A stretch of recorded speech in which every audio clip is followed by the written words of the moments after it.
Hey, how's it going? Just let me adjust the lighting here.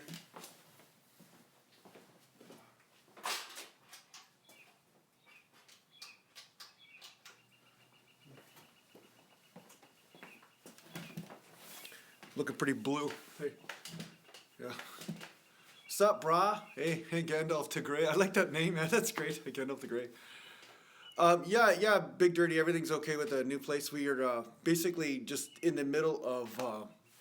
Well, we got another month before we move, right? So we had to sell our place last week, and that's why everything was up in commotion, and that's why the garage is commotion right now. We just have everything in here because we're in the middle of just packing away this month, and then we'll have the move at the end of the month, and then go from there. But yeah, no, it'll be good. It'll be good. I mean, there'll be definitely more dance videos going on a beach in Harrison. So where we're going, so it's gonna be good. I'm gonna end up having workout parties too, so I'll have guys from the gym and stuff like that coming out to visit me, and I'll be training out at Murphy's Gym in Chilliwack. So, sorry, I'm just hooking up the electrics here. Yeah, so I'll be training out at Murphy's Gym in Chilliwack there, so that should be pretty good for some camaraderie and all that kind of stuff. Because the gym that I'm training at right now is kind of, a lot of the guys are leaving and stuff. You know, a few guys are leaving because they know I'm leaving, so they're saying, hey, I might as well just go down the street where it's closer to my house and stuff. So, basically, yeah. Bodybuilders Canada, that's right, yeah. Yeah, no more unbalanced bench, that's right. Hey, you know what, and some of that might be my fault, Derek, but the fact is that, yeah, my shoulder imbalance also makes it even worse. But the funny thing is my brother came to the gym, and he always bench presses at home. And then when he went to the gym, he's like, what the hell? He's like, my bench press has gone down by 15 pounds or 20 pounds. What the hell's going on? It's because, yeah, the bench is off. The one in the corner, it actually wobbles back and forth. So it's almost like you're on a Swiss ball when you're bench pressing.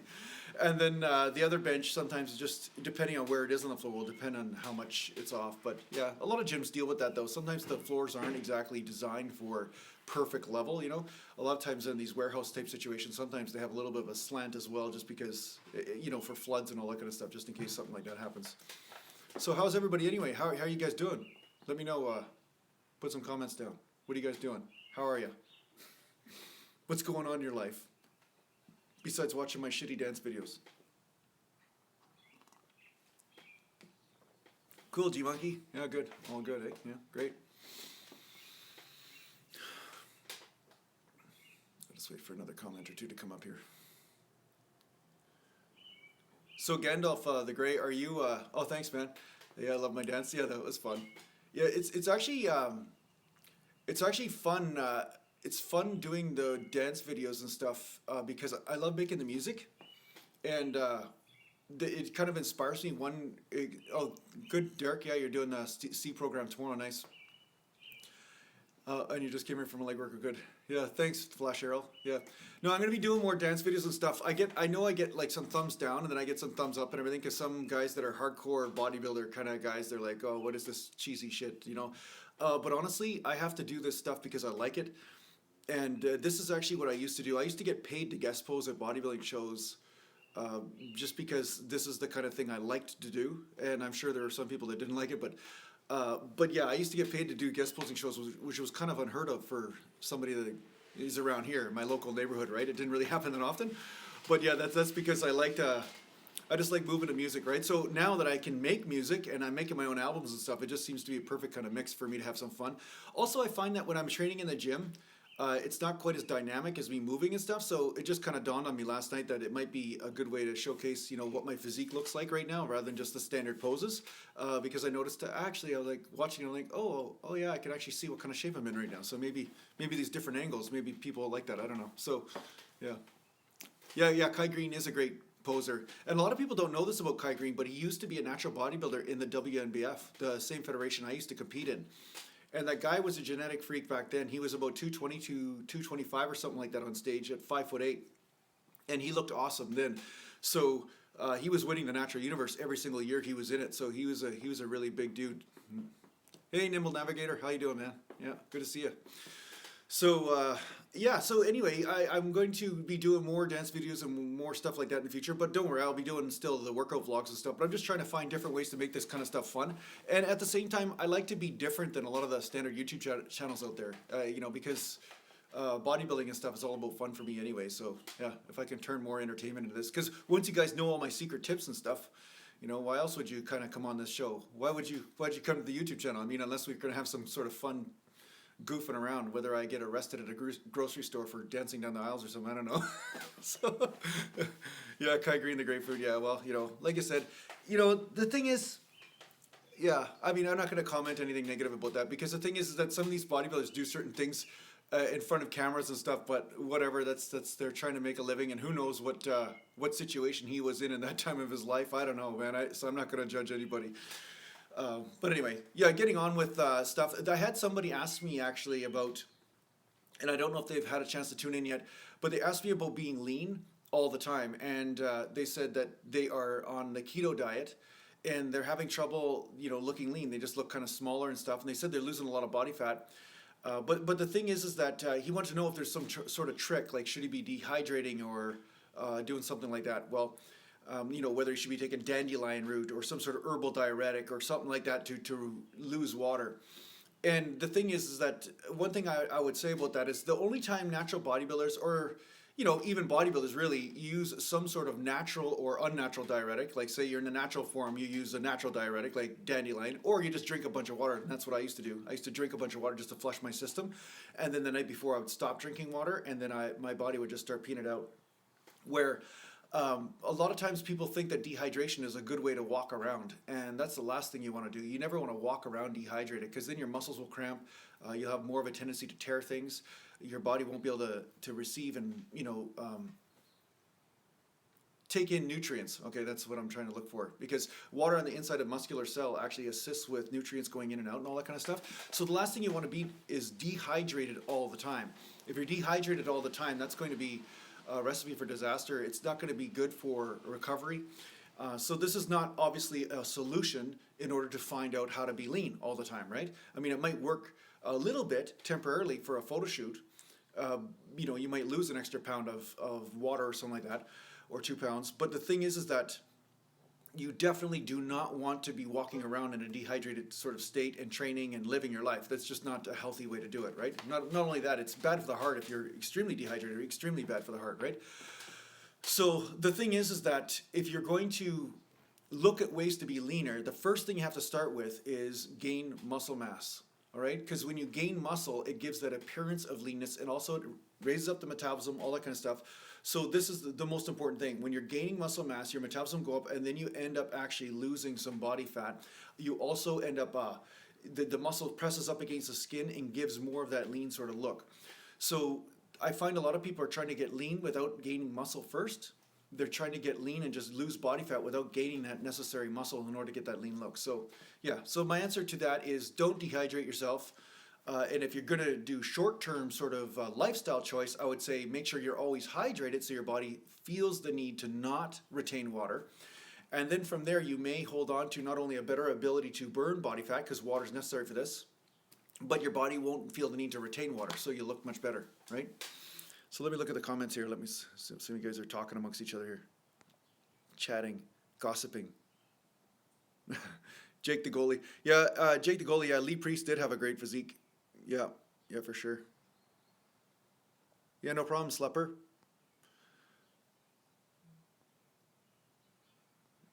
Yeah, the Nimble Navigator fasting protocol. I'm just gonna share with you what worked for me. I never did fasting, just so you know, never did. And I used to get down to 4% body fat or 5% on stage, and I'm pretty lean right now, and I'm not fasting to do it. So just so you know. Okay, G Monkey's asking if it's true that your body can only digest 30 to 40 grams per meal. Anything over is a waste. Do you agree with this, or no notice as much as you down your neck as possible? Okay, I think that was a typo. But basically, yeah, you know, I don't know. I don't believe anything that's just said as a blanket statement. I'm not saying it's not true, but I'm not saying I believe it. Like right now, I just started doing this, and I'll do a video on this. I just started taking some protein powder, and I started feeling better. You know, extra 100 grams a day or so I experiment. I find out what is really true for me and what seems to be working. And it doesn't mean that science isn't backing up maybe something that's opposing what I'm trying, but there are a lot of variables that sometimes, like I always tell you guys, that come into play depending on the individual, depending on what's going on in your body at the time, all this kind of stuff. So I find that taking in, protein, an extra amount doesn't really seem to, like, say I take 50 or 75 grams in a meal, it doesn't give me the runs, like nothing's happening that seems to be negative to me. All I'm doing is getting a better pump when I go in the gym, and I seem to be, my blood sugar seems to be more stable, everything seems to be better. So the fact is that I'm just conducting my own experiment, so I'd encourage you to do the same. If you start eating more than 40 grams of protein a meal, and you start noticing your digestion goes off and everything starts to feel all weird, you feel nauseated or you're shitting funny or something like that, then okay, maybe you need to back off a bit. But yeah, I'd say conduct your own experiment. How do you feel when you go in the gym? Are you stronger? Are you weaker? Like, what's going on, right? And then from there you can make some decisions. But start with the templates of all the supposed experts, what they're telling you, but then, push the boundaries a bit and just see if that's really true for you, right? That's the most important thing.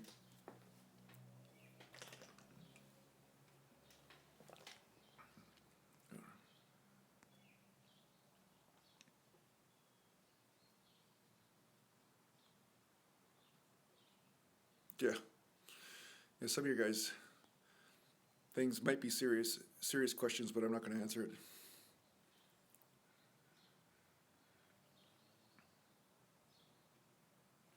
Actually, Bruce Lee did have some mass, okay? He wasn't a massive bodybuilder, but he did have some muscle, right? The guy wasn't weak. Like, he had some muscle tone, and that's what's showing through the body fat, right? So yeah, he had a super low body fat level, but he did have some muscle. He was a small guy, but he had a high percentage of muscle to fat ratio. There's no doubt about that. Like, he wasn't just skinny, right? He wasn't just skinny. He actually had some muscle on there. So I would say Bruce Lee did have some muscle. He wasn't, he was one of the... There's only one way to be lean is to have some sort of muscle mass, right? I don't think Bruce Lee was overrated. I think he basically is doing what I'm doing right now, except he did it on a much bigger scale, obviously, but he was doing that with martial arts. He was actually coming out and saying, there is no style. There is only the style that works in the situation. And that is one of the highest sort of teachings. That just is, I think that applies to anything. I mean, we all know of a person that is in business and say business was really good 20 years ago and their advertising campaign worked really good on the radio 20 years ago, and then this new thing called the internet popped up, and then of course they're saying, well, no, I'm going to keep on using that radio ad even though the internet is probably a better way to market, and then their business goes under, right? So the thing is that everything in your life has to do with what is relevant right now, not what was relevant, not what was relevant 30 years ago, what's relevant right now. And sometimes that is really true in your body because, say you're at one age as opposed to another, there's going to be different things happening. Like what was relevant for you when you were 12 in your physical body might be different than when you're 22, okay? And then we pretty much know this is a fact. But the thing is that some people think that there's such thing as adulthood and just a standard rule for once you're an adult. Well, maybe there's not. Maybe each year or each decade that goes by, there's different rules that come into effect, right? So it's really important for you to take this into account. Being in the moment is all the teachings of all the meditation masters, all this kind of stuff, but it's actually the truth. It's like, why would I drive down the street at 50 kilometers an hour if I'm on the Autobahn? You know what I'm saying? Maybe if I'm on the Autobahn, there's different rules that apply. And that's why it's important for you to pay attention in every moment, especially when it comes to physical fitness, right?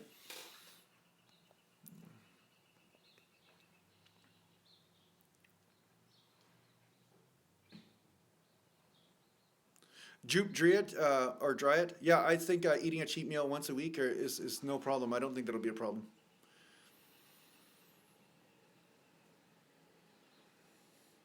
Dale Clark, CrossFitter, Rich Froning in recent interviews saying bodybuilders are not real athletes. Maybe he's right. I don't know. I don't care.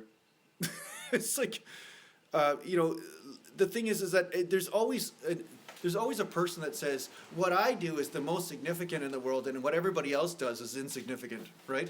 So that's just another type of that. That's just another flavor of that, is somebody saying, what I do is most important and most relevant and everybody else is shit, right? That's like me saying a bicep curl. I'm saying I'm a bicep curl master, and then I say to everybody else if they can squat or deadlift or lift over their head, then they're insignificant, because I think bicep curls are the most important thing. I remember there was this girl in high school that thought only basketball players were athletes, but anybody that did anything else wasn't a real athlete because they didn't have good calf development, right? It just depends on the logic of the person. I think it's kind of a stupid thing to say, but as far as athletes, I've seen a lot of natural bodybuilders be pretty damn good athletes, because the thing is, people have this misunderstanding about bodybuilding. There's the bodybuilding, which is the drug bodybuilding, but then there's just the bodybuilders that are balanced people from weight training from different angles with what is right for their body. And a lot of them actually play sports on the side and do other sports and are really good. Like, I know that from squatting and lunging and all this kind of stuff, my hockey skills were really good right from the get-go as far as speed goes. My actual coordination was shit because I hadn't actually played hockey before, but basically the weight training did actually help. So it's not really an either or. It's not like you're a bad athlete just because you're a specialist in something. And sometimes people will say that because you're a bad athlete because you're not good at soccer, because soccer is what you should specialize at. That's the king of the world when it comes down to sports, or hockey for another person, or karate for another person, right? So yeah, I don't believe in any of these extreme sort of points of view.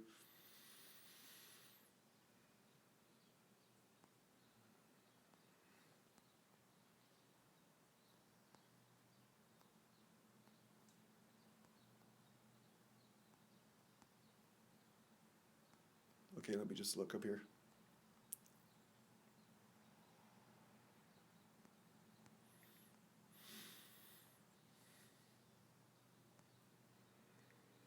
Hey, Nimble Navigator, you're saying all the extra protein would just metabolize as fat. I'm going to tell you that that's not necessarily the case. I've had up to 400 to 500 grams of protein a day, and I got down to 4% body fat, so it did not metabolize as fat. It's not the same. Protein powder as opposed to chicken breast and stuff might be different, because the way it absorbs and everything. But I'm going to tell you right now, protein has a much harder time converting to body fat. That is just a fact. So just so you know, it's not quite the same. It's not the same as taking in carbs or fat.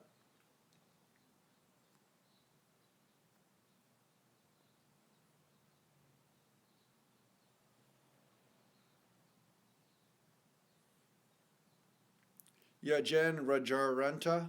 What do you think about splitting the volume up, like one higher volume day, one lower volume day? Is it good? Is it as good as splitting up the volume evenly, or is it worse? Just go and feel it. There's no right or wrong answer on this. The thing is that I basically will do higher volume days, and sometimes I just don't feel like I have the energy, so I'll do a lower volume day. It's kind of like you when you eat food, right? You probably eat food because you're hungry. And then some days you're not so hungry. Maybe you don't eat quite as much. Now, I know that sometimes we're trying to discipline ourselves to eat certain things or to be able to train in a certain way, but there are subtle variations that come into play based on your energy levels, right? So, work with what you have, work with what you're motivated to do, but it's not about a standard format. Like I said, this is the age of the template, okay? Since Google came along, it's like, forget your own sensory perception. Forget what you feel inside your body and just read a template on the internet and follow that blindly. And I don't really agree with that. The thing is that a template is good to start with, but what you want to do is you want to listen to your body. So say you're really burned out one day. Say you walk into the gym and you could tell that you just don't have the energy. It's just not there. That probably wouldn't be a great day to do super high volume, right? To force yourself into that. Maybe your body's telling you something. Maybe it needs a little bit more rest at that time. Maybe a shorter workout to pump the blood in there might be better. So this is how I really listen to my body. I don't force myself, no matter what, to do a high volume sort of thing. So say last night I was at the gym a little bit later because I was making that dance video, and basically by the time I got to the gym, I wanted to do some legs, shoulders, and triceps, right? But I only had an hour, but I knew I wanted to do some higher volume with legs, and I could feel that I could do it. So I was like, okay, screw it. I'll do like 7 sets for squats, which is not usually what I do for a squat workout, because by the time set number 5 or 6 comes along, my legs get a little wobbly, right? But it just felt like the right thing. And I knew that I wanted to prioritize my legs last night because I could feel that my legs needed that. So it's almost like you feel where the balloons are empty and you feel where your body needs a little bit more of a pump and needs a little bit more stimulus.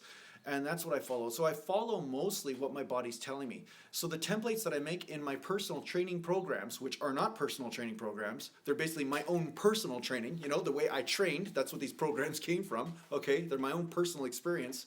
So basically, when you buy one of these programs, you're saying, okay, I want to try what Jason did and see if it works for me. Okay. But the thing is that when I use these programs came out of me just listening to my body and saying, okay, what do I feel like doing? What seems to be working? What is producing a result? And then I follow that. So I always temper any sort of program that I do, or even in my own mind. Like say I have an idea of what I'm going to do when I go to the gym. I always temper that program with a certain amount of feeling my way through something and saying, okay, what's my body telling me? So say I'm doing squats last night, and then say my back felt tweaky, or my knee felt off, or my legs just felt just so sore, like I could barely even move. Well, obviously then I would change my volume based on that. So this is where you have to factor in the template. You push and then see what your body tells you. It's like a conversation. I mean, you just don't tell your wife or tell your girlfriend or tell your friends what to do and just speak one direction. It's a conversation that goes back and forth. And that conversation has to start with your body and learning how to read the signs of what it's telling you, right? More protein now. There we go. What's up, dude? Hey, Corbin. How you doing, buddy?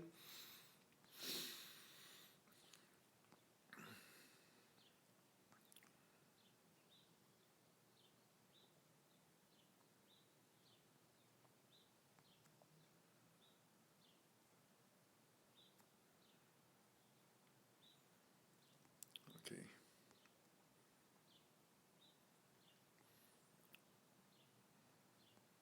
Okay, 1 second here. I'm just going to go up here.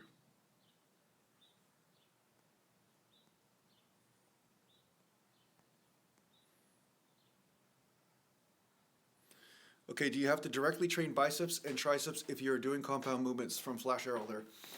Yes, you do. Now, not as much as people might think, because the thing is, I used to do chest, back, and legs workouts 4 days a week and then do arm days. But I wasn't stressed out about not getting my arms in enough because I knew I was getting a certain amount of arm activity on the leg, on the back and chest days, right? So not leg days, but well, maybe leg days when I'm doing stiff-legged deadlifts. Sometimes the arms actually help stabilize the joint, especially if you have an unstable shoulder like mine. But the thing is it's more about what's happening in your body too, right? So say a person that naturally has really small arms, they may notice that doing chest and back workouts are just not hitting those arms.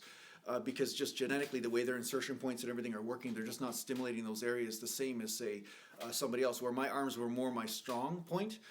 And then I had to work on my back, I had to work on my chest, I had to work on those areas. So it was more about, I didn't have to isolate my biceps and triceps as much, so I could basically say, okay, whatever, I'll just get some bicep and tricep activity from my chest and back workouts, right? But if you really do want big triceps and biceps, you do have to work them directly, because there is certain, it's different. It's different contracting like this, or contracting or stretching your bicep back, or stretching your triceps over the head. It's different. It's a different movement than just doing a straight press like this. Each angle will hit different parts of the fibers, or different parts of the three heads of the tricep, right? So it's important to hit the different angles, and just through doing some compound movements, you don't always hit all those angles, right?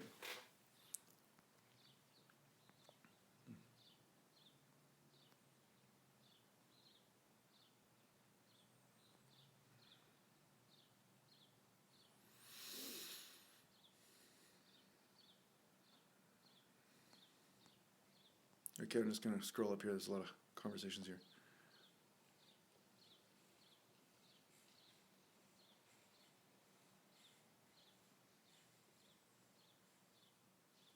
Well, Corbin, you're saying that after you do deadlift leg day with heavy lifts, you feel like you're in a cloud the next few days, CNS exhaustion from hormone imbalance.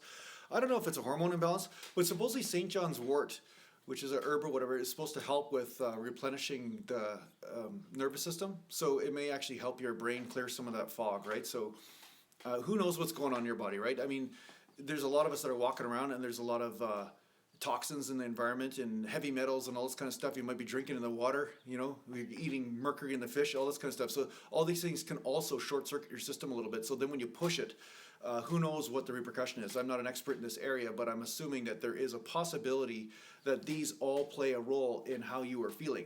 But the fact is, when you're firing all the muscles really hard, it will burn your nervous system out a bit, especially when you're lifting super heavy weights and you're trying to coordinate a lot of areas at once. It's kind of normal.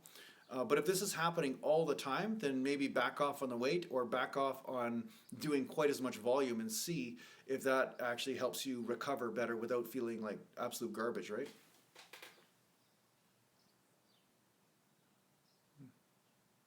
Dale Clark, no, yeah, that guy is wrong about deadlift being the only exercise, although it's probably a very effective exercise for working a lot of muscle groups. But if you look at the arm development and the overall chest development, there's no chest movement in there. There's no, so yeah, that would be a wrong statement to make. Although I'd say if you're going to pick one movement, deadlift or something like that would probably be the most effective lift to do, right? If you had to pick just one. What do you eat for recovery after workout? I usually have a protein shake and I have some chicken or steak or something like that. I usually eat just a high protein meal, and then maybe I'll have some dates and stuff in there if I want. Oh, but that's usually what I eat after a workout. I know it doesn't seem like it fits any sort of template, but that's usually what I do. I'm trying to basically have some rice during the day, some rice and fish, and basically I'll have some chicken breasts and some steak, some grass-fed steak, and then I try to temper my diet with protein shakes throughout the day. But most importantly, I get a protein shake after my workout lately, just this last week. Basically what I'm doing is an experiment, okay? So I'm gonna be making a video on this, but I'm gonna be doing an experiment for a month of taking in extra protein powder and see if that really helps, because sometimes, you just don't feel like eating the same crap over and over again. Sometimes having something at your side that you can just drink is better than drinking coffee. Maybe it's, drinking a protein shake instead will be more effective in helping the recovery. And I've noticed that it does feel different. When I'm going to the gym, I am feeling a better pump, so.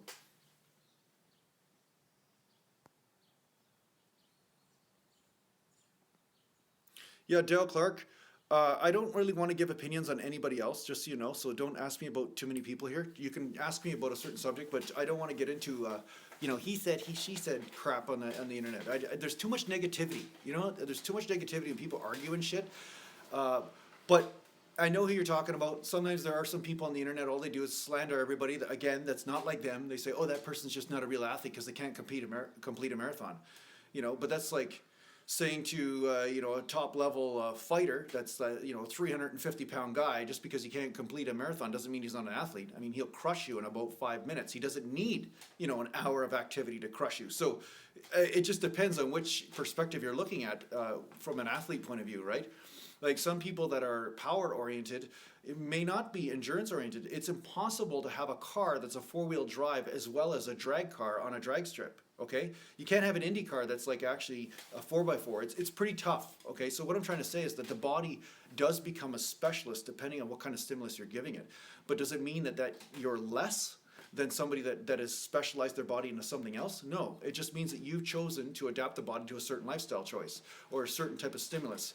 Now, bodybuilding just happens to be very good for strength in certain areas or muscular endurance, but cardio endurance is a totally different thing. So if you're trying to adapt your body to cardio endurance, your body will want to get rid of muscle mass. So basically, you could be in the room with a marathon runner and you might be able to squeeze his head off with a headlock, and just pop his head right off the shoulders. But that guy will be able to endure, I guess, that pain for a longer period of time. So, the thing is that they're just different stimulus, right? So it's not about more or better. I find this one person being better than another, it just because of what they've chosen. Like this person plays chess, that person plays checkers, and then one person saying, I'm better than you because I play this. It's just very immature. It seems like a 4-year-old conversation. So it's crazy. It's almost like a lot of the people on the internet haven't really grown up. They're 50-year-old babies. Yeah.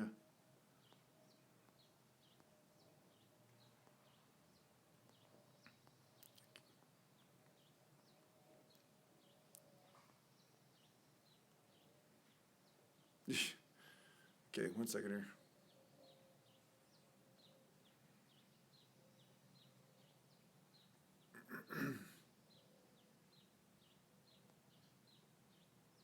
Okay, just 1 second here. Gotta go up through all these comments here.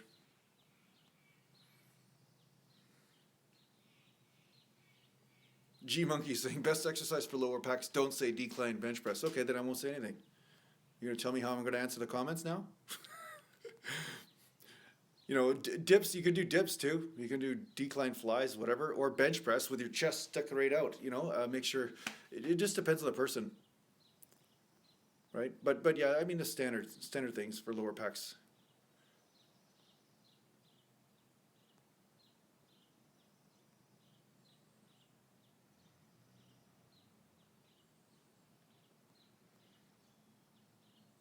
The Big Dirty, is 14% body fat a good percentage to be at? Do you suggest I just maintain at this point? Yeah, I think 14% body fat is not bad. I mean, you could actually just maintain that and then try to put on muscle mass. There's nothing wrong with that, you know? So, Jimmy Blue, I don't answer questions like that. This is a natural bodybuilding channel, so you could talk to somebody else about that. That's not my area of expertise, so. Who's my favorite superhero? Now that's a really relevant comment now. Now finally I'm getting some good questions here. My favorite superhero is Spider-Man, of course. Just because he's more interesting to watch, and his powers aren't super stupid. So if he faces somebody, there is a threat of defeat. But at the same time, I find his limitations are really interesting as well as his powers. Right. So yeah, Spider-Man's one of my favorite ones. I still collect the comic books sometimes, actually. And was Spider-Man a bodybuilder? Well, he didn't need to be. He was just naturally gifted. Spider-Man. I think Spider-Man was just a naturally gifted bodybuilder. Yeah. He didn't have to train. But, you know, swinging on those ropes all day, I mean, there's a certain amount of training in that. I mean, that guy must have had a back and biceps from hell, you know? Dale Clark, is it possible to have a 10-pack? No, it's not possible to have a 10-pack unless you genetically have a 10-pack somehow. Maybe you're a genetic deviation of some sort. But you can't build a 10-pack if you naturally have a 6-pack, right? Okay, 1 second here. Dawson. Okay, Dawson, how you doing, buddy? Yeah, so you're going to hit legs in about an hour. Favorite exercise for building mass for legs? Well, I'd say squats are my favorite, as much as lower back does become sometimes the weak link when it comes down to legs. But because you are forced to hit certain parts of the leg and move in a certain way, it is a great mass builder. But one-legged squats are awesome as well on the Smith machine or free weight. I find one-legged movements are unbelievably great for building leg mass. So it's definitely something that I would recommend for everybody. That way it gives your lower back a bit of a break. So say you do heavy squats one day and then you want to do legs again that week. You can push the legs without having to push the lower back again, because you do use your lower back in your back workouts. So I would say, yeah, one-legged movements are great. Walking lunges, you know, and so walking lunges, one-legged squats on barbell and dumbbell, and Smith machine, one-legged squats. But squats are my favorite.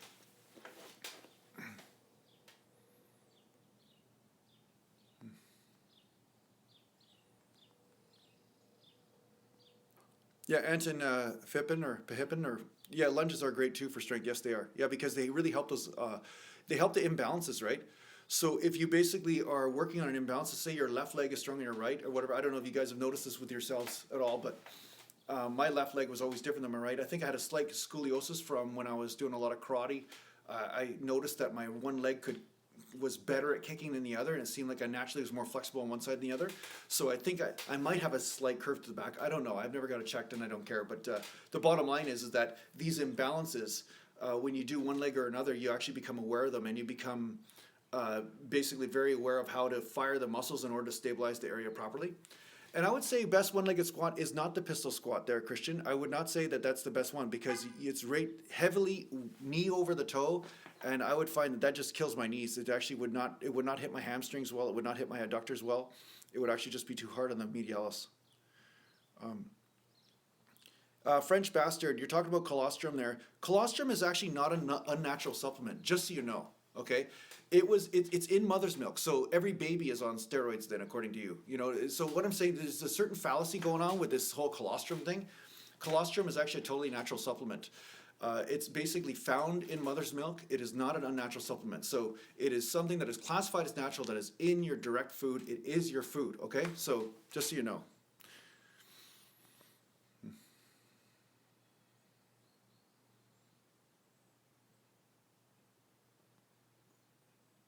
Yeah, that's right. That's right, French Bastard. I mean, your name is funny.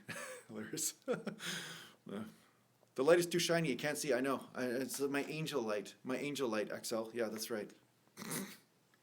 So, Nimble Navigator, you find it strange that after you do a heavy deadlift and you're re-racking the weights, your lower back hurts. It's so weird. Well, when you're re-racking the weights, okay, Mercury retrograde. When you're re-racking the weights, what happens? The compression on the spine. Once you let go of the weight, then boom, it comes there. It actually starts to take some of the compression off. And because of that, you start to feel sometimes your certain imbalances or injuries that are in the area, maybe ligament tweaks, all that kind of stuff. So, RMDM, when did I ever think about enhancing myself? When I was a kid, when I was young, I did. But I had I was lucky. I was luckier than most of you guys. I had a pretty good dad.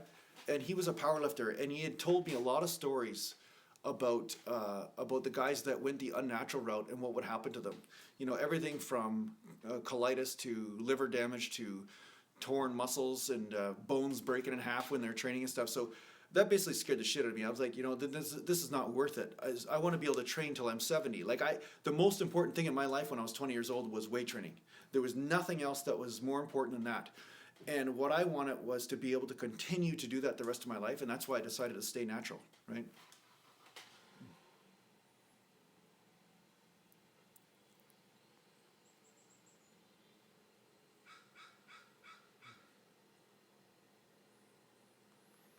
Jacob Miller, what's my favorite grip for deadlifts? Now, first of all, I don't deadlift from the floor, just so you know. I just find it's just too much lower back strain for me, just the way I'm built. But I do Romanian deadlifts, and yes, I do use straps because I find that my grip will give out before my back does or my hamstrings do. Okay, so I want to make sure that my hamstrings are basically giving out, because that's what Romanian deadlifts are for me. I do it for a hamstring workout.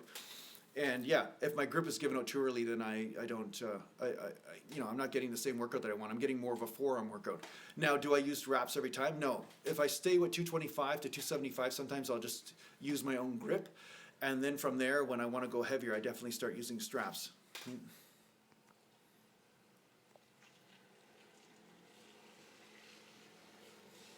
So nutty effer.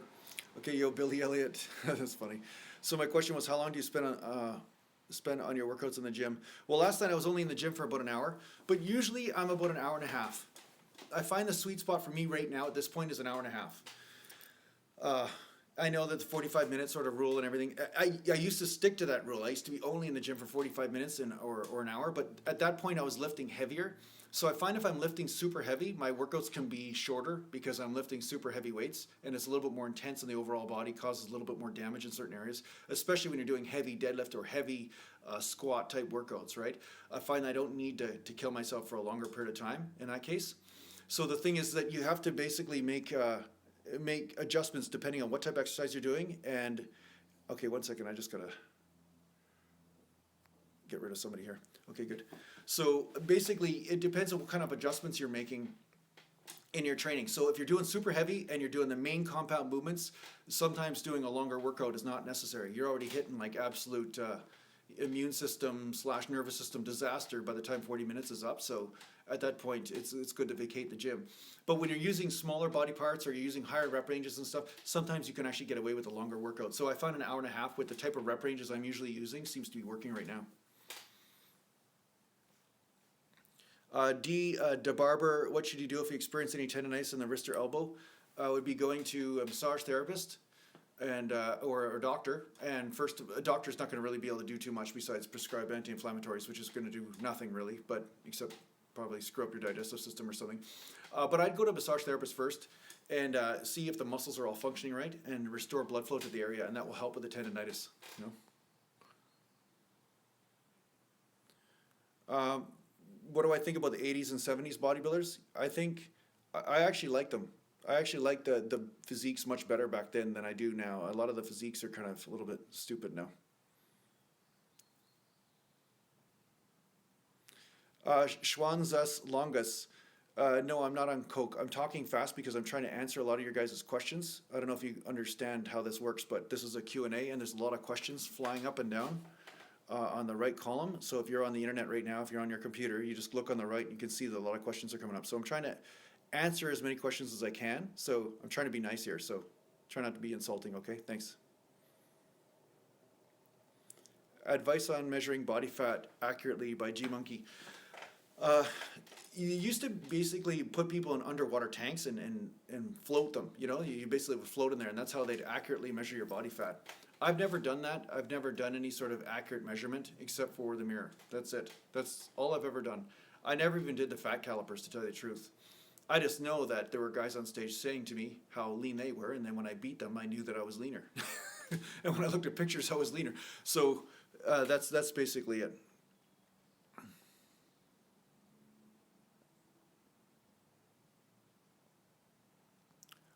Diana Cho Echeveste, what do you do to increase growth hormone altogether? Honestly, one thing I do always is I nap. I always have a nap every day, and I've done that most of my life. And then I found out later on when I read some articles somewhere, they say that naps actually assist you with increasing growth hormone levels. So an extra 30 minutes or 40 minutes a day. I think a lot of people undersleep because of the constraints of society. You know, maybe you're going to school all day and then you have to study all night, and you know you never get a chance to shut off, and that's not exactly the greatest way to grow as a bodybuilder or an athlete.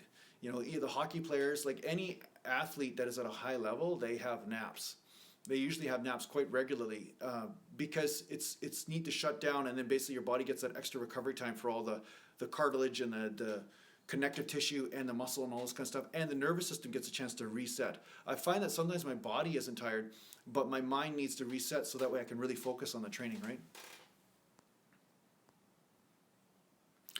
I can't reduce the light. That's the light from outside there, Jan Powell. And because I'm on a phone, I can't actually change this because I'm on the automatic sort of thing on my phone, so I can't change the exposure level. So sorry about that, but that's the thing you're gonna have to deal with for this live stream. This, yeah.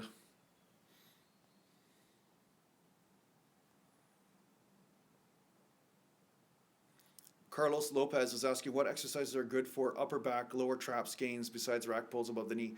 I always talk about bend over lateral raises with external rotation. So you're doing a bent over lateral raise, so you're bent over, right? And then you're doing a bent over lateral raise and you're externally rotating the weight. So I find that actually works pretty good because it hits a lot of the traps, but also hits a lot of the rotator cuff. So that's one of my favorite exercises for the traps. Now you can do this with cables. You can do this. Some people do the rope pulls, you know, high like this. You know, they have a cable that's in front of them. The line of force is coming straight from the camera, straight from you guys, see? And then the guy pulls back like this. That's really good for upper trap as well.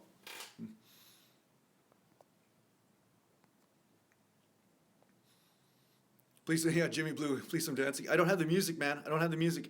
But yeah, thanks. Yeah, I actually had somebody purchase one of my albums today. I'm going to be putting all my albums on my website. All my albums, I have a new album up there right now too for music and stuff. It's called The Street. And it's some of my older beats that I've been using in the workout videos the whole time. And then the newer one is Ethereal. That's the new album. And then I will be coming out with another album that will have the track that I used for the dance video yesterday. And that'll be out probably in a few months because I usually make a song about every week. Once every week or so I make a different song. So yeah, I'll have something out then. French bastard. I skipped the question. I skipped a lot of questions, French bastard. That's why I'm talking like I'm on speed. Oh, she. Okay, 1 second here.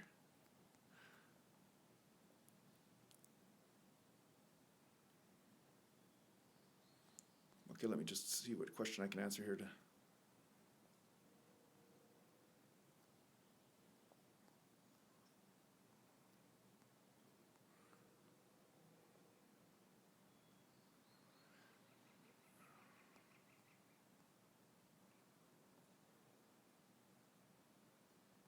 Okay, Schwanzas Longus.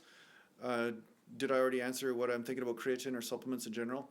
I don't take a lot of supplements. If you watch my video on supplements I take, you'll see that I take BCAAs from time to time, not too regularly these days.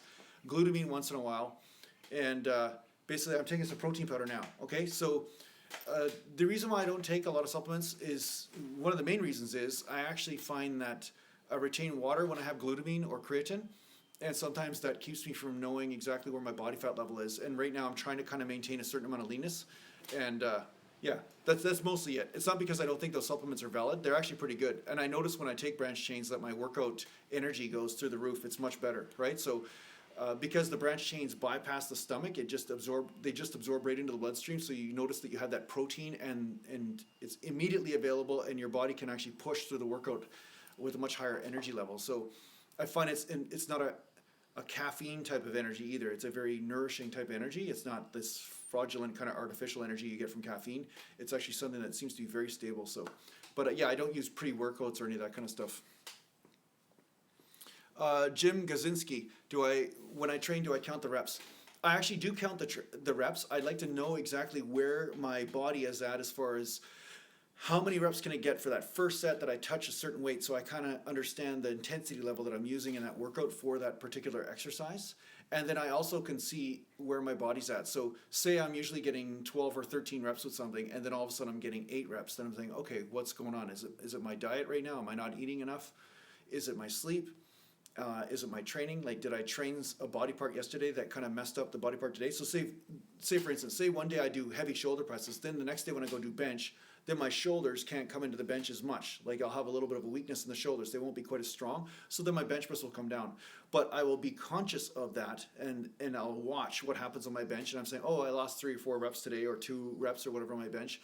So then I'll think, oh, okay, now I can see the correlation between the shoulder press and my bench press workout, and understand what's going on. So yeah, I'm always conscious. I do count the reps to find out exactly where my body's at. It's almost like tuning the guitar. I can kind of see where the strings are, if they're kind of out of whack or not, based on where my strength level is, right? And sometimes your strength will go down naturally when you get leaner, which is what happened to me. But at the same time, you get a general tendency, right? So if you're getting massive drops like out of nowhere, then you know that you need to do something different with your diet or your sleep or something.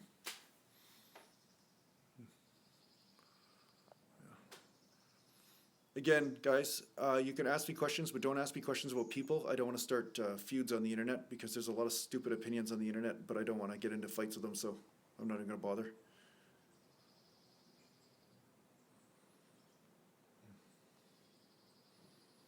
Schwanzas longus, to use branched chains of amino acids made out of feathers or plants, because you heard that the ones out of plants are better. You know what? There might be something to that. I don't think that is a absurd idea. I think that there's definitely a possibility that those branched chains from plants could be much better, but I don't know myself. You'd have to talk to my brother on that one. He's the naturopathic doctor around here, so but I wouldn't basically be able to tell you, because I don't really know. Yeah.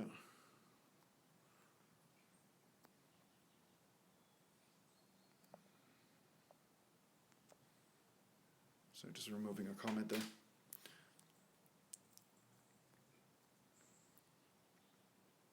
Number one's asking, how much protein do you need to eat in one day? About 1 gram per pound of body weight. Lean mass. That's about that. Maybe you need to do more, but I don't. But that's really the general sort of term out there right now.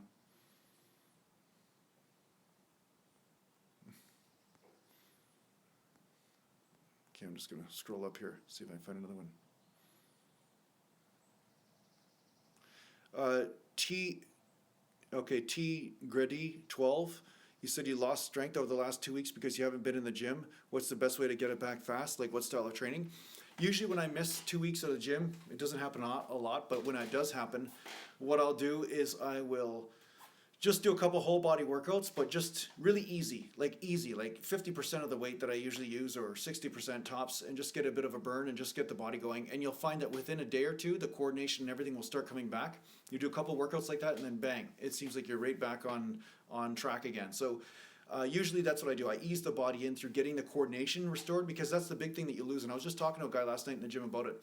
You usually lose your coordination first, and then you lose some of the carb storage or glycogen storage in the muscle as well. But the main thing is that your coordination is off. It's almost like your body finds a new set point from not training for a couple weeks.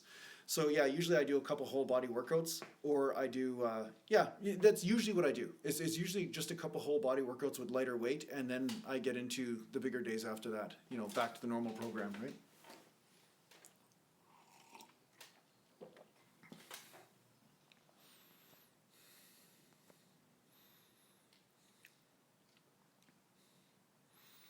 French Bastard's asking about some bodybuilders express that they feel stronger after eating beef the next workout. What's your thought on that? Well, beef has a higher amount of creatine in it than chicken and fish. At least that's what I remember years ago when I read up on that. So that makes a big difference in your strength endurance. Richard Sorensen is saying he has shoulder problems, pain. Should he stop training chest? I would get it looked at by a massage therapist or something, or naturopath, or acupuncture, whatever it is. Somebody to look at the muscular imbalances in the area and see if the muscles are just not firing right. Find that out. Maybe you need to get an MRI or something, see if there's some damage to the joint. Maybe you need to see your doctor about that. Should you stop bench pressing if you're feeling a lot of pain? I would say yeah. I mean, try to do some movements that you're not feeling a lot of pain, and see if you can ease or rehabilitate yourself into doing that exercise at some point, but maybe you need to take a break from it until that imbalance is corrected, right? Damon Patton is asking what inspired me to become a bodybuilder. A guy named Todd Kinney really pissed me off in high school. That's actually what inspired me to become a bodybuilder. Because I never really was inspired to be a bodybuilder as much as I was inspired to be stronger and tougher. That's what I was inspired, to do. That's what I wanted when I was in high school. Because I didn't live in the I guess you say the cushiony little protected age that the world is in right now, where if somebody says the wrong thing to somebody else at school or something like that, they're brought up in front of the principal and they got detention and they're classified as a bully or something.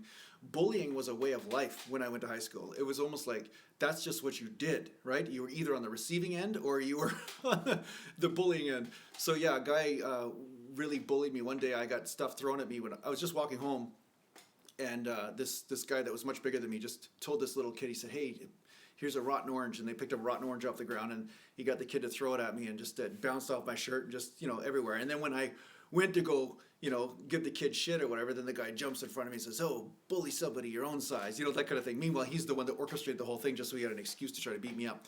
Well, this guy was about 50 pounds heavier than me, so I vowed that I was going to destroy him. And yeah, so I came back about 6 months later, and then he looked at me and said, "Man, what happened to your arms?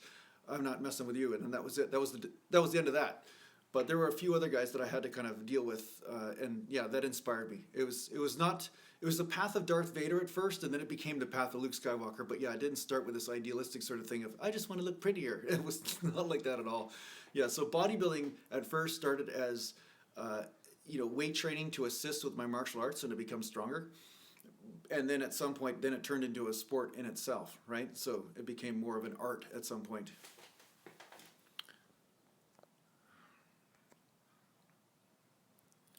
I can't pronounce your name, but I know you're from Turkey. Yeah, I've been to Istanbul before, so nice. Not Istanbul, sorry, I've been to Turkey, but should have stayed on the dark side, Pepper Shaker, yeah. Yeah, well, when I see you at the gym, Pepper Shaker, I'll get you. Okay, let me see here.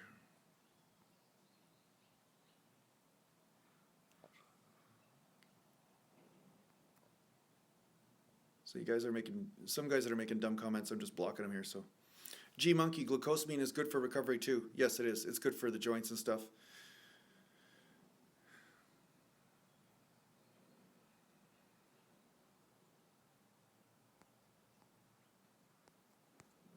Okay, Dale Clark, I'm going to put you in timeout. You're just making a lot of gossipy type comments, so I'm done with that.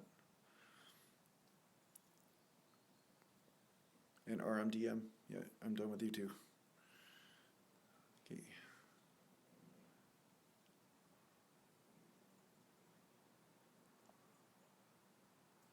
Okay, just let me scroll up here.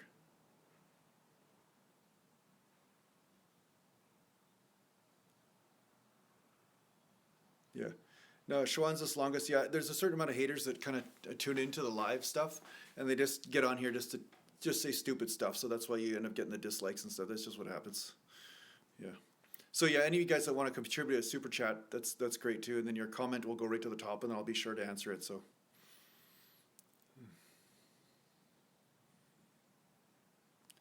Jim Kaczynski, I don't have any experience with DHEA because it is banned in natural bodybuilding. Okay, so because it is a precursor to testosterone, so that's why they took it out. It's never been okay in the WMBF natural bodybuilding and stuff, so that's why I've never even messed around with that. Although, it's so funny, like supplements that are talked about that are unnatural now, or unnatural at some point, then they were natural at other points. So sometimes it's very gray area in some cases,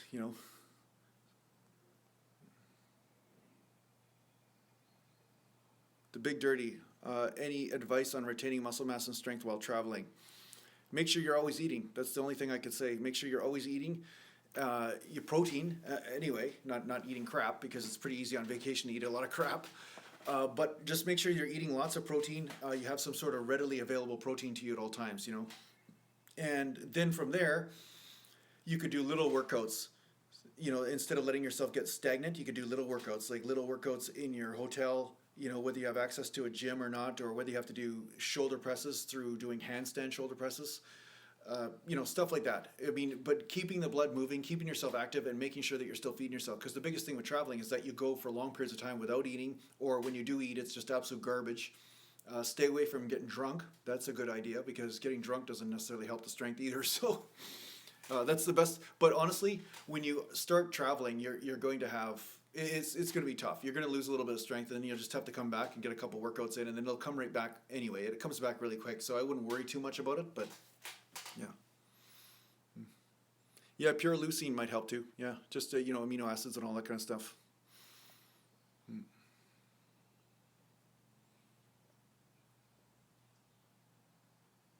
Yeah, Joseph Stellan, if you're doing only 10 minutes a day of cardio, no, that won't be a problem. But when you go extreme, okay, so say you're absolutely sprinting and your breath, like your heart's almost jumping through your throat, the level of intensity in that type of cardio, so it all depends on the type of cardio.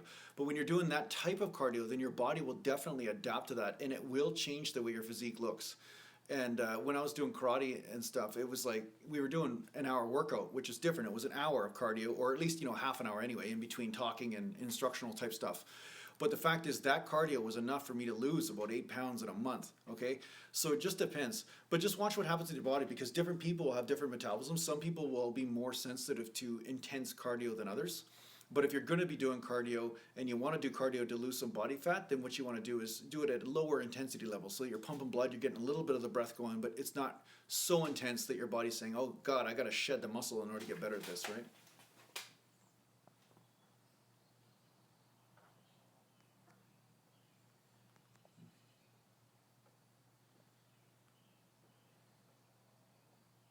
Yeah, G Monkey, yeah, nettle is really great. Yeah, stinging nettle is really great. So yeah, good luck with that.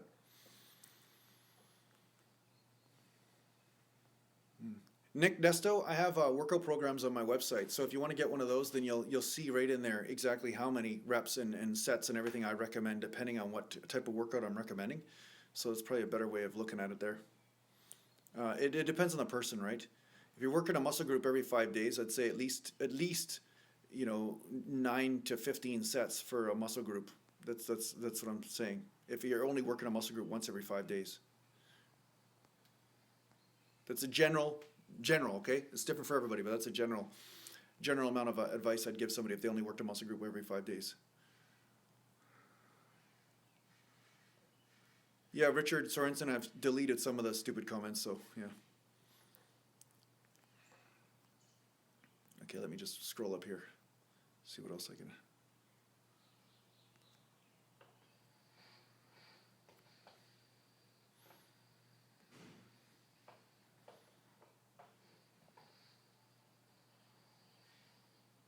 Marwan Hunani, he's at 35% body fat. He says, what advice would you give him for regarding losing fat and lifting weights?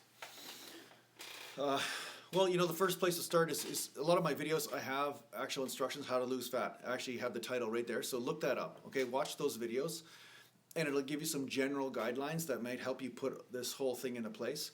But really, the first thing you want to do is stabilize your blood sugar by eating regularly and eating protein regularly. Okay, so assuming you don't have any other health conditions you need to worry about here or anything, but eat protein regularly, and then you add a little bit of carbohydrates that are more low glycemic, such as yam, such as oatmeal, such as potato with the skin is a little bit higher, but it's still a decent carbohydrate to diet on if you're combining it with protein, and make sure your protein sources are leaner, okay? And that said, you also want to make sure that you're not having packaged foods and stuff full of preservatives and things and toxins, okay? And when you are eating meat, it's good to eat more grass-fed or organic type meat because you are going to get a better ratio of good fat in there, okay? Grass-fed meat has a much different feel to it than, say, something that's eaten GMO corn or something like that. So, yeah, so the more natural, the better. Make sure you eat protein regularly. And if you do eat some carbs, you have just a little bit, like a handful with those protein meals, and you try to make the majority of protein and green vegetables. That's really the truth, is protein and green vegetables, and then you add a little bit of carbohydrates in there for energy, okay? That's generally, okay, but I can talk on, this is a very general question you're asking me, but that's where to start with your diet. Diet is a major thing in losing body fat.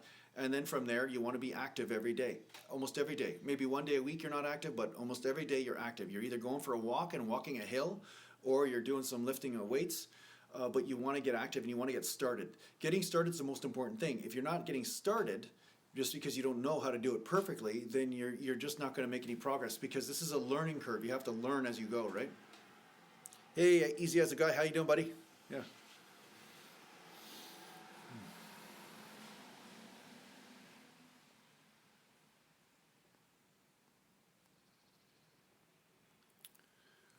Blood Wolf, how should you start as a beginner?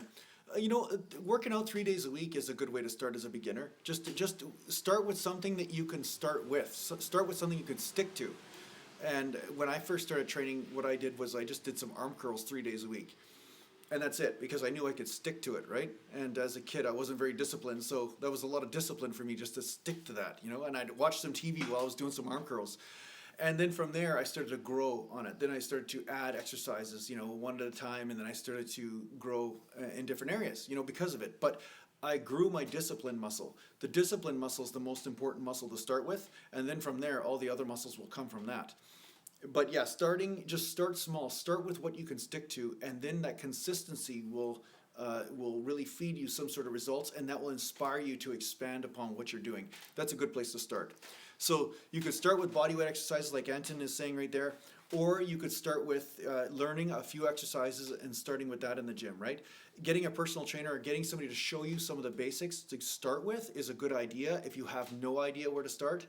Watching channels like this or other ones, to find out what I'm doing for exercises and what you should do and all that kind of thing, and mimicking what you think is the truth, but watching different channels, you kind of find the truth for you. That's good. But I'd recommend getting a trainer.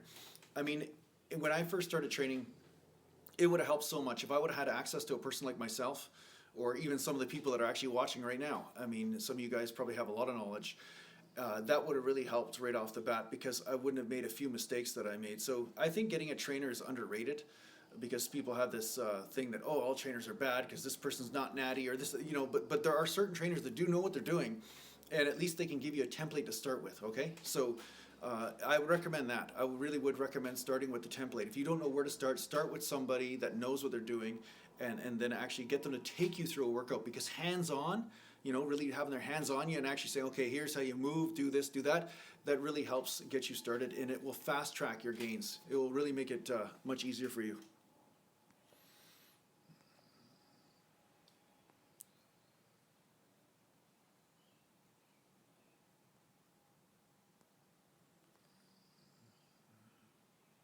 Yeah, French bastard, cholesterol intake is not necessarily a bad thing.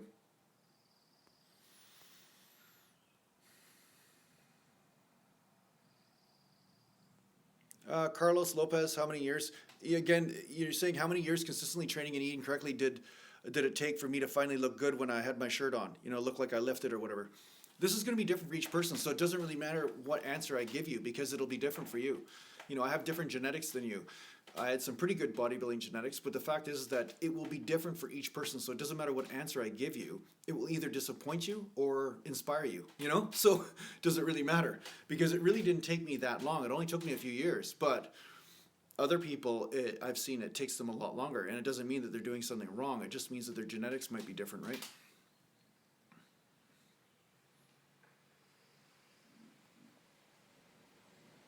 Enzo Perot is asking me, am I Chinois? Okay, I'm guessing that might be a native name or something, but the fact that I can't pronounce it means that I'm probably not that.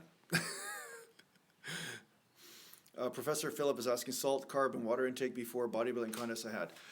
I would eat as much salt as I wanted right up until Wednesday. Then I would cut salt out, and I would eat as much carbs as I wanted for about Tuesday and Wednesday, and then I would start backing off on the carbs on Thursday and Friday, because I noticed that carbohydrates used to make me retain water and stuff. So I needed to drain that water off for on stage. So I noticed that I was a lot leaner when I didn't have the carbs the day before, right? Only just enough to keep me from flattening out, but not so much that I would spill over and get watery. So yeah, I'd cut my salt out for sure Friday, like there was 100% nothing, and then Saturday and Friday and Saturday, no salt. So yeah, but it was only a 24-hour thing. I know some bodybuilders that are actually not eating salt for like a whole week or something, and I think that's just, it doesn't really make sense, because everything I learned about it was the salt is more of a 24-hour sort of thing. Your body makes adjustments within 24 hours, so it doesn't make sense to cut salt out for a whole week. Plus, you need a bit of salt in order to take carbohydrates in the muscle and into the body. So that salt helps to bring in the water in order to basically get the carbs into the system, right? So, yeah, I only cut the salt out the day before, really. Mainly, I cut it back on Wednesday, but I cut it totally out on Friday, right?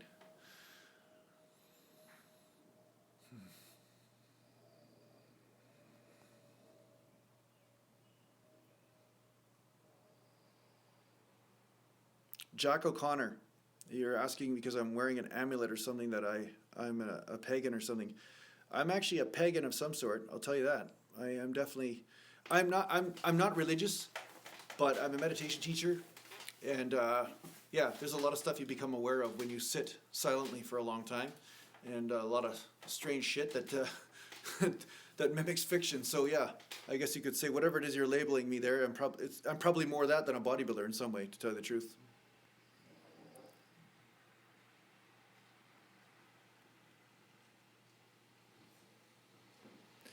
Dionico Veste is asking, what's my favorite fat burning food? I'd say protein. uh, yeah, protein. I guess sushi. I have a lot of sashimi. I like that. Sashimi is like my favorite food. If you're going to say what I eat when I'm burning fat, sashimi is one of my favorite foods. It's the easiest protein for me to get down. Grythm or G Rhythm is asking G Rhythm 21 if he's fat, does he need to take in zero carbs? Not necessarily. Carbs aren't a bad thing. You need some carbs to feed the muscle, but you just want to make sure that you're not taking in so much calories that you're storing body fat. So the good place to start is to measure yourself every week and say, okay, this is what I'm eating. Then from Monday to Saturday, what happens with my body? Does it stay the same body weight? Does it get heavier? Does it get smaller? What's my body fat percentage? And depending on how much body fat you have, if you have a lot of body fat, then it'll be hard for you to measure whether you're accurately losing body fat or not, or gaining muscle, because the muscle's underneath and you won't be able to see.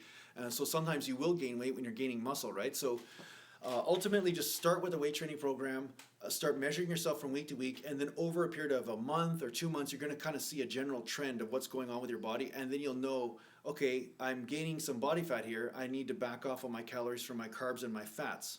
In either or, it doesn't matter which, but that's where you take your calories from, and you keep your protein still at 1 gram per pound of body weight of lean mass, your basic lean body fat, whatever you think your lean mass is. Say you're a 300-pound guy and your lean mass is probably about 170 pounds or something like that, then you'd get 170 grams of protein in your diet, and you spread that out through 5 meals in the day. And as you do that, you will notice that you'll start to get an idea of what's happening in your body, and you'll get a feel for how to lose some body fat, right? So you just cut back a little bit. You cut back on 1 or 2 meals a day of the calories from carbs or fat, and then stick to that for the week, and then see what happens, right? And then from there, you make adjustments.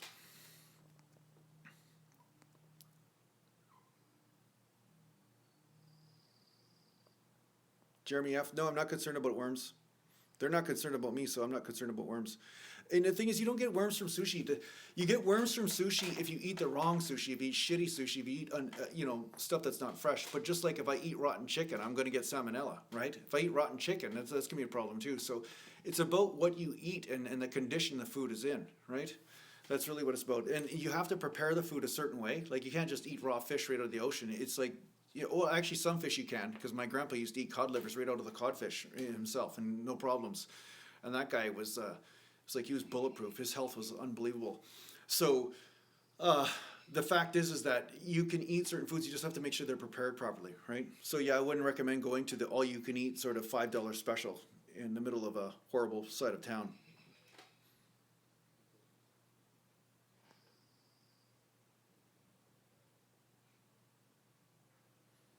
For truth. Wow, diet part of bodybuilding is insane. Why can't I just lift like a beast and get huge? Well, you can do that. It's just that there's some subtle tricks to leaning out. That's all. There's some subtle tricks to leaning out. But what you could do is just eat lots of protein and carbs and lots of fat, whatever it is you want, and bulk up, and you will put on muscle. But depending on your metabolism, you might put on a lot of body fat too if you take in too much fat and too much sugar and carbs and all this. Okay, so you can just do that. That's what I did. I just ate whatever I wanted. I just ate as much as I wanted and then trained. That's what I did in the beginning stages. But what I did notice is that when I started to pay attention to my diet a little bit more, it started to become a little bit less painful and a little bit easier to recover and to look good more often, instead of just wait for that one part of the year where I look good in competition. You know what I'm saying? So But yeah, it doesn't have to be that complicated. You can just eat food and train, and there will be gains that come, and then slowly but surely your metabolism will increase because your muscle mass will increase, and then you will start to skim off body fat just by naturally increasing your own metabolism, right?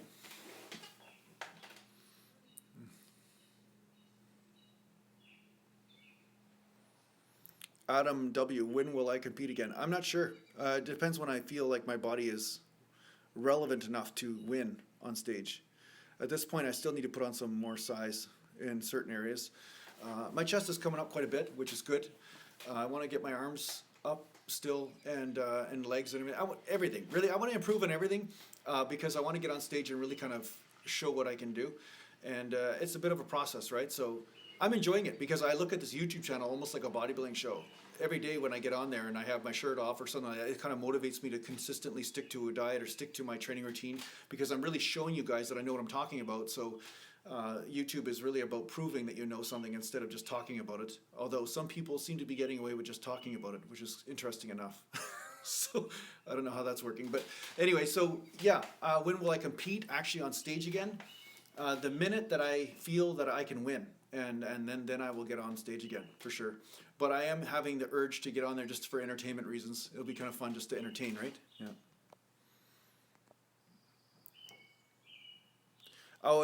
Carlos Lopez, what weight class would I compete in? Light heavy. I was 189 on stage, dehydrated before, and then 188 or something like that and over is light heavy. I think it's to 202 pounds or something, or 198.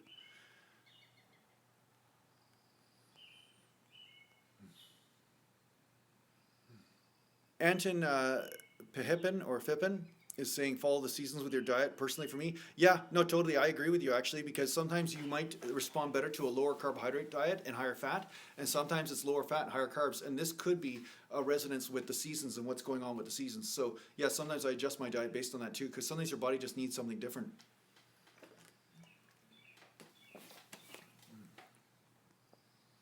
See, I'm having my protein right now just to make sure I don't get all small, right? Corbin, no, I didn't see your super chat question. Let me just take a look here if it's on. Oh, there. Oh, thanks, man. Sorry about that. Yeah, geez. Okay. Thanks a lot, Corbin. So you said a cousin in your family has been affected by OCD, schizophrenia. What do you think causes a disorder like this? They were perfectly normal before. Sad. Well, I don't know what classifies me as an expert in that field, because you're asking me a question about a field I'm not an expert in. So yeah, I don't know, man. Yeah, I don't know how to answer that because I'm not a doctor. I'm not a specialist in this area. So, but one thing I could say is that sometimes, well, yeah, no, then that would be a question for my other channel for sure. But then, yeah, it's sometimes my answers will be a little bit too weird for this answer. So just send me an email and maybe I'll answer it there. But the thing is that the schizophrenia and stuff, sometimes. Talking to my brother over the years, sometimes heavy metal toxicity and stuff can actually cause some sort of mental disorders. I'm not sure if schizophrenia is one of them, but yeah, heavy metal toxicity can cause short circuits in the brain and cause dysfunction in brains because electricity and metal, are kind of linked, right? So if your brain's not firing the electricity properly, then it can cause some problems. But in this case, I'm not sure what could be the case. If you look into meditation and Buddhism type circles and stuff, okay, let's just talk about weird stuff right now. They would say demonic entities or attachments, okay, and I'm talking purely the spiritual energy stuff, okay. They would say energies and attachments can sometimes cause mental illness, okay. So it doesn't mean the person is evil, or it doesn't mean anything's wrong with the person. It just means that sometimes there's an attachment of a certain type of energy that may be causing that. So there are certain mantra practices or spiritual practices that sometimes are prescribed in some of those cases, right? I know it sounds like total Middle Ages, but yeah, energy does affect our health for sure. So I hope that gives you a place to start. But there are some mantra practices maybe you want to look into. So give me an email and then I'll take a look at something for you and see if I can send you a link. Shoot him up. When's the beard coming? I don't know if the beard's ever coming there. Shoot him up. I know it's funny. It's like a mantra for you, eh? Just deaf kind. Any issues with shoulder impingement? Anything specific help? Okay. Have I ever had any issues? Not really shoulder impingement. I never really had too much shoulder, but I don't do front stuff. Okay, like this, you won't see me do this because of the instability of the shoulder, because of the dislocation, that will actually cause a little bit of instability in this joint and cause some problems. So I don't do that. So it kind of causes it to grind and everything. But even before my shoulder was injured, I noticed doing this kind of front raise type stuff that a lot of guys are obsessed with in the gym. It might be right for some people, but if you're noticing that you're getting a biceps impingement or something, then I would say stop that immediately, because that's probably what's causing the problem. Easy as a guy. No, I didn't block you actually. Sorry about that. Yeah, yeah. No, I didn't. I didn't block you. So I don't know what happened there. Wait, let me just check. No, it's just I can't bring it up. No, I didn't block you. Just so you know. So it must be something to do with YouTube that accidentally blocked you.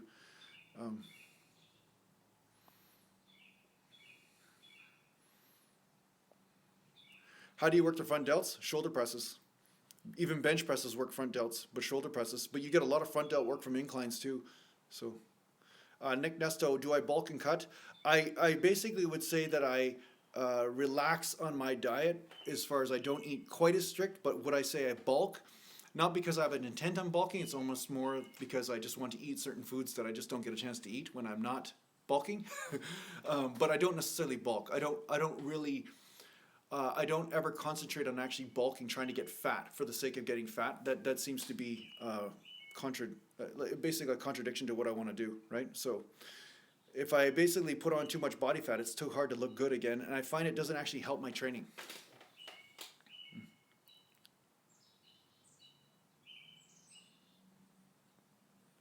Flash Arrow, can you still maintain build muscle mass as we age? Well, not when you're 90. I mean, you can maintain some. But obviously, if you look at the general 70-year-olds, 80-year-olds, and 90-year-olds, you'll notice that there is a certain movement towards the grave that we do as human beings. So, yeah, I would say that it's hard to maintain the same amount of muscle mass when you get older, for sure. Yeah, if you're lucky to reach 90, exactly, G Monkey, that's right. Yeah, yeah. Okay, let me just. I just gotta block idiots here. Okay. Okay, thanks, Corbin. Yeah, no problem, buddy. Have a good one.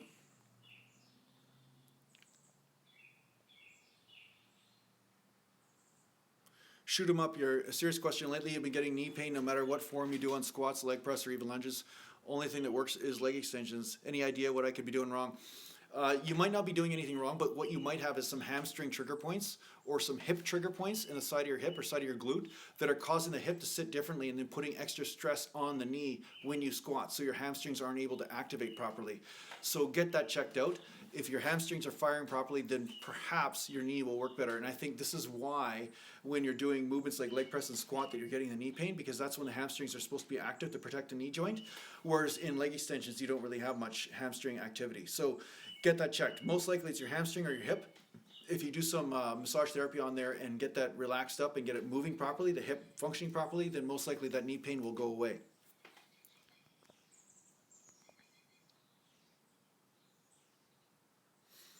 G Monkey, I'd say squats are better for leg mass overall because of the hip.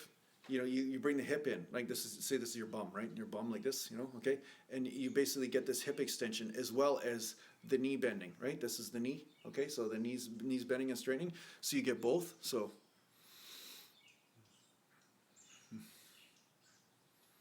Yeah, Guitar Pro, the stereotype of weightlifter is a bulking meathead, yet you also do spiritual videos. How do you reconcile the two? Well, I don't know, because I don't give a shit what other people think of me. That's really the only way I can actually reconcile the two. And I'm teaching you guys to do the same thing because I know most of you guys are pretty independent thinkers. That's why you're tuning into my channel. But yeah, if you try to play to an audience in your life, if you try to basically make everybody else understand you, instead of you just concentrating on understanding yourself, then you're going to have some problems, right? So I think that, people will always misunderstand you no matter what you do. And if you just can be happy with yourself, that's all that it really matters. So I'm not really focused on how I look to other people. I'm just more focused on finding the place of where I'm happy, and that's it. And then I just express that in different ways, whether it's a dance video or a meditation video or a workout video, right? This is just a movement of my own creativity, really. So that's how I reconcile the two. See, the whole meditation thing was thrust upon me, and I wrote a book about it called Awakening with Aratuma, and it's on Kindle. It's on my other website, jasongallant.ca. But I wrote a book based on how I got into the whole meditation thing, because at one point I remember looking at myself in the mirror and I'm like, I'd give it all up tomorrow just to be happy. And I was at the peak of my physique at that time in my life. And then I met this energetic healer who is my partner now. And anyway, some magical things happened and I wrote a whole book about it because it was just a really neat experience. So I learned that the way you see yourself really doesn't matter. It's more about understanding who you truly are, and it has nothing to do with your idea, right? And that leads you to a pretty deep experience of life. And yeah, I can only leave it at that because it's up to people to kind of explore it. And some people are open to it, some people aren't. But it has nothing to do with religion, it has nothing to do with thinking, actually. Most people are so identified with thinking, and that's the problem. They identify with their opinion, they identify with thinking about this, thinking about that. But thinking isn't who you are. You are something beyond your thinking. So once that's embraced, then some pretty magical stuff starts to happen for you, right?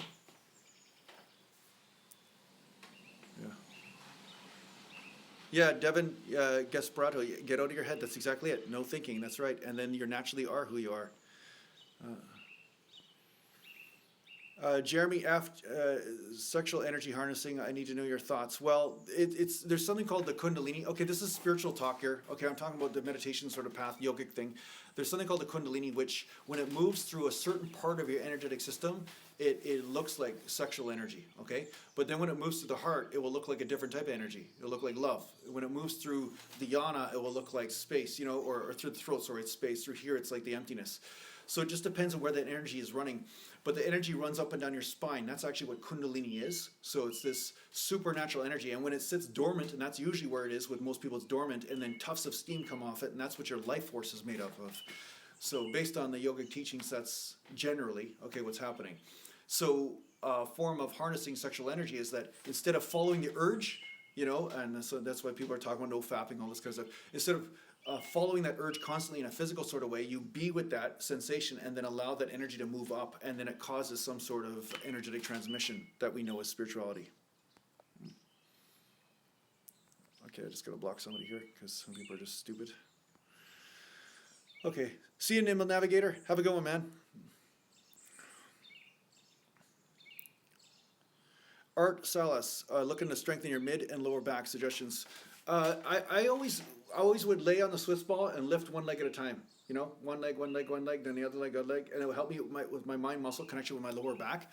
But reverse hypers, most gyms don't have a reverse hyper, but it's a machine where you hook your feet in, you lay on it, and then you can actually put weight on here, and then you can lift the legs, and then basically that really helps you get the reverse chain movement of strengthening up that lower back, right? So that's really a great way to do it, right? So that would be a great way. Now the mid back, I would say bent over rows. Bent over rows, but making sure you have the proper form and pulling the shoulder blades back when you train back. I've got a lot of videos on training back, so watch the videos on how to train your back because a lot of people don't train their back. They train their arms when they're training back, so that's really important. So that'll really help you strengthen up the middle back.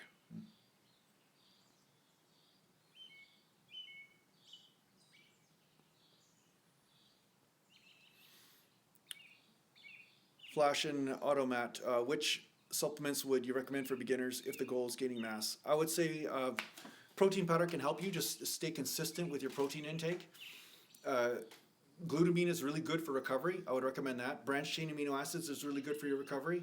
And creatine is really awesome for recovery and for increasing your energy when you're in the gym. So it really gives you that ability to push harder and have more motivation. Because the truth is that when you eat well, and you're nourished, full of energy, then it's so easy for you to get the motivation to go to the gym. But when you are not eating well, not sleeping well, then it's so hard to get the motivation, right? So for a beginner, the most important thing is to get the diet right. Supplements can help. Supplements will never be as good as real food, okay? So real food's the most important thing, so you gotta get that checked out. But if you're gonna do some supplements, then yeah, creatine, glutamine, branched chain amino acids, some protein powder, that's a standard sort of thing that I think would work well, yeah. Okay, I'm getting another guy here. Getting another person that loves me so much. Good. Yeah. What happens when you don't train your back? Well, if you don't train your back, I can't tell you what will happen because I've never done that, but you might get some muscular imbalances once you start to get really strong in the front. So if you never train the back or the opposing muscles, then sometimes you might get an imbalance and get this rounding forward, and then you may end up with shoulder injuries because of it. So you do want to make sure you're balanced. That's one thing you want to do. Yeah.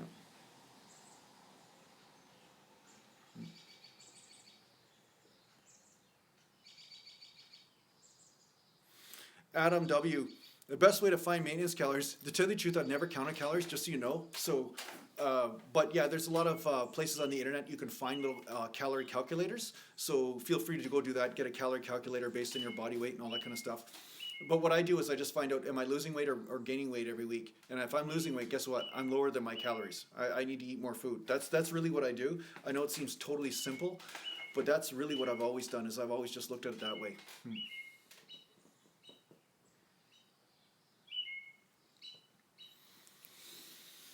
Okay.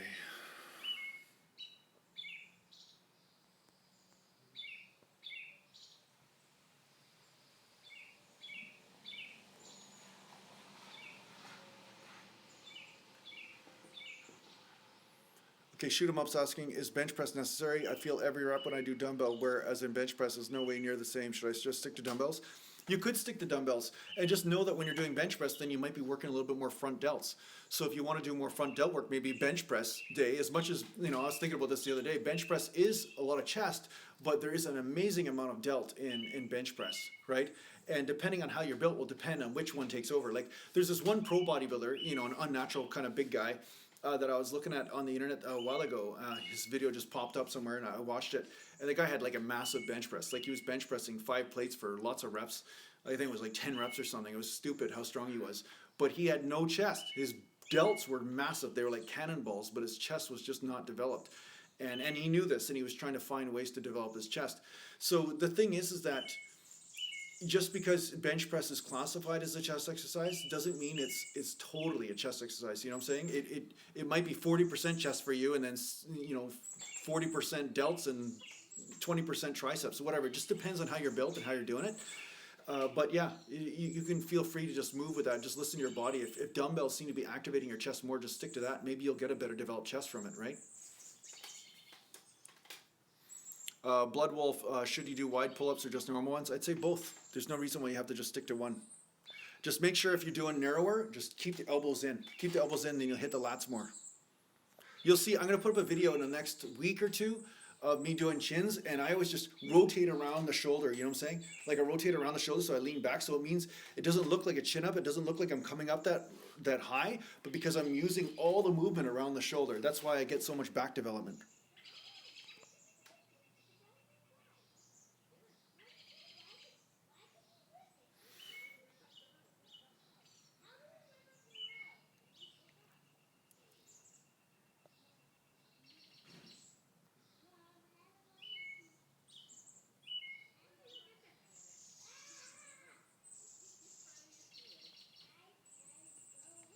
James Cowan, I get this question every week about intermittent fasting. I've never done it, so if you guys want to find out how I did what I did in my training career, basically what you're going to have to do is just know that I didn't do intermittent fasting, although it might be a relevant technique, but I've never used that technique myself. I never felt like it was necessary for me.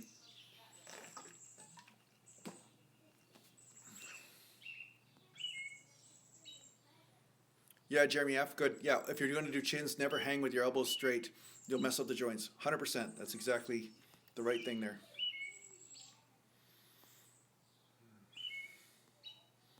Okay, I'm just scrolling up here.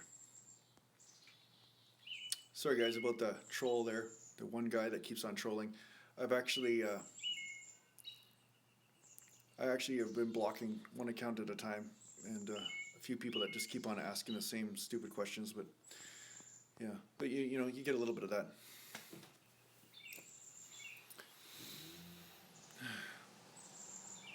Okay, Steve Watt's asking about higher volume, higher frequency. Yeah. Okay, 1 second here. Steve Watt is asking for higher volume and frequency and going for the burn better for weight loss. Okay, Canadian fella, thanks a lot for the $2 there, buddy. Thanks.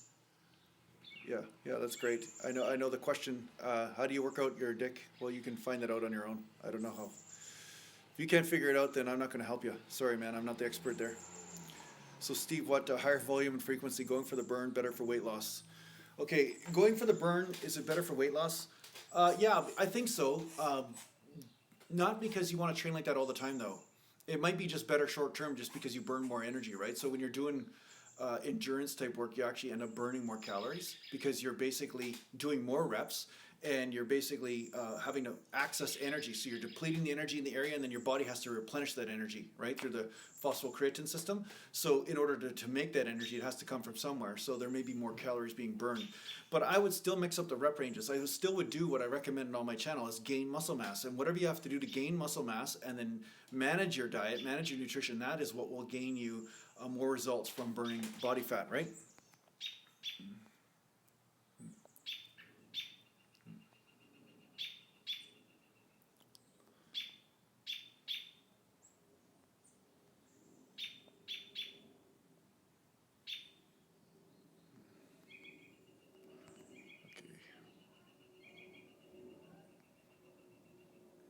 Sorry guys, I'm just dealing with some stuff here. And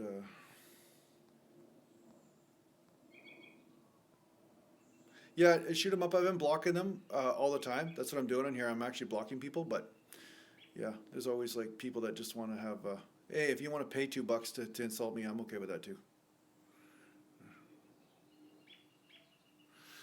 So is it true lean muscle mass comes from strength training and that's how you get a high metabolism? Yes, that is true.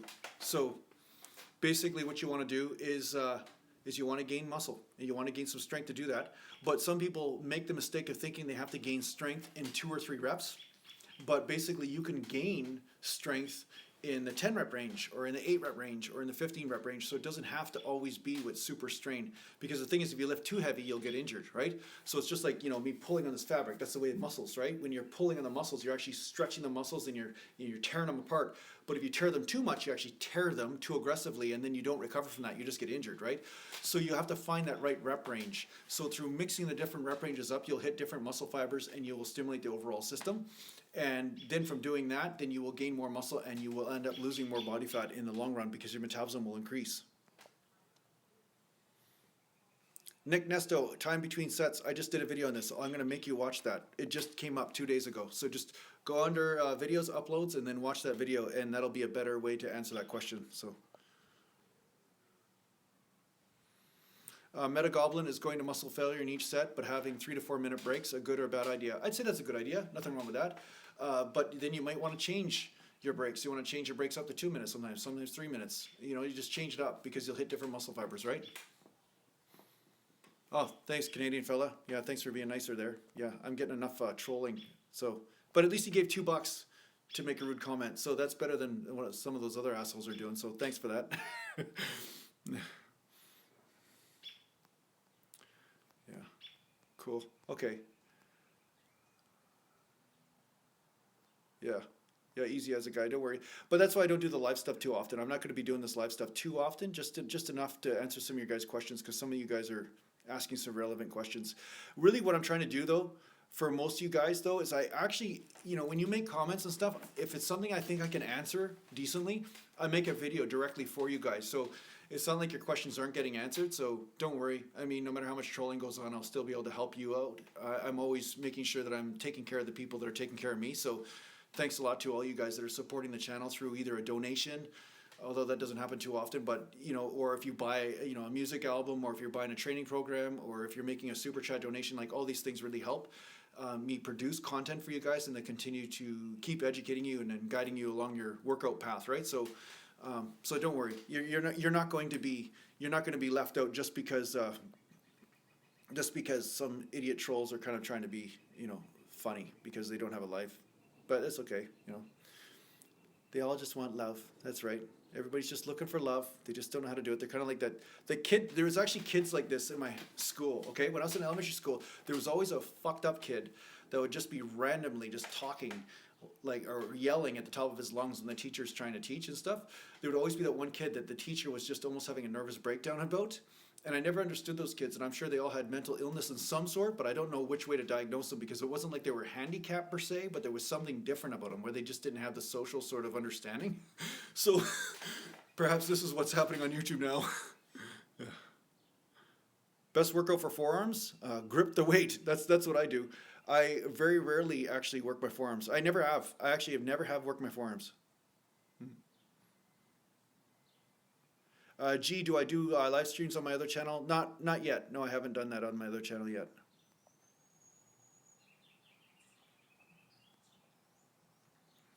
Yeah, Jeremy F, you do get a different soreness from higher reps and lighter weight. It's definitely a different type of stimulus for sure. Save me WC. Okay, what's my favorite movie?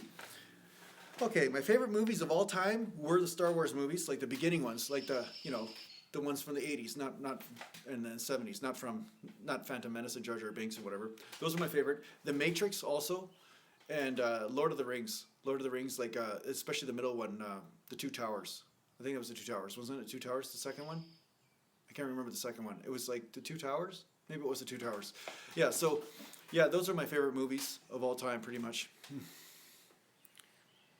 Ruben 9122, can you get stronger without gaining muscle? Yes, you can. You can get stronger without gaining muscle if you are working more on not hitting failure, but more just on refining that coordination to get your strength. French bastard, yeah, am I your father? Yes. Yes, you are my father. Yes.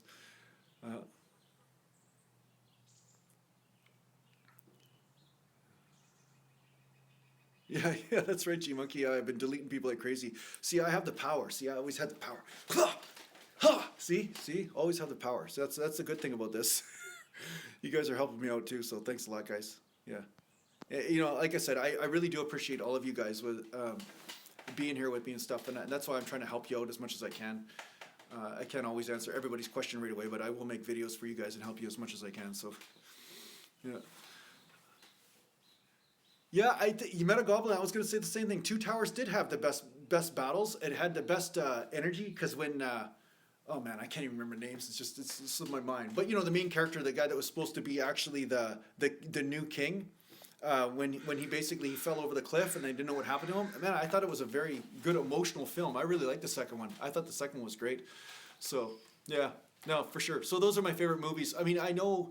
Like I like comedies and stuff too. Some of the Jim Carrey stuff from the '90s just really cracks me up, like Ace Ventura and all that kind of stuff too. But those are my main favorite movies. I like that kind of stuff. Yeah. Okay, I'm just gonna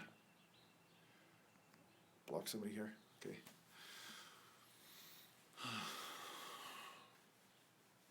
Okay, so Deathblade is asking about calorie deficit of 400 calories.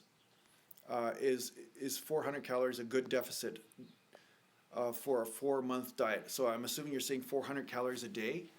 So 400 calories a day times 7 days a week would be 2,800 calories, and there's 3,500 calories in a pound of body fat.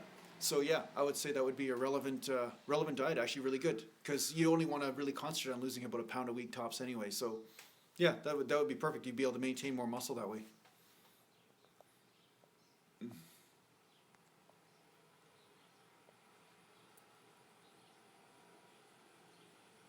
Which Batman is my favorite? Don't say Ben Affleck.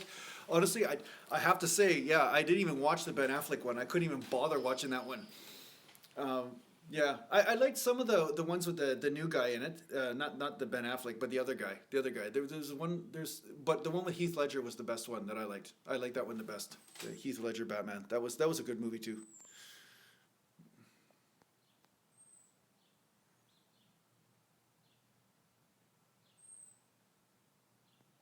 Canadian fella 12, what's the best way to build lean muscles mass? Sorry for repeating my question. Hey, Canadian fella, if you're not building muscle and you've been working out for 7 months, seriously, look at one of my training programs on my website, the 2-day split. Try it out. I have A program, B program, and C program. I think you really will get a lot out of it if you actually try it out. Watch my other videos so you can understand the context of what I'm talking about. But I think that you'll get a lot from those programs. Seriously, if you have not got any results from your training, try those programs out. Okay? It'll be the best money you ever spent. I really 100% think that. So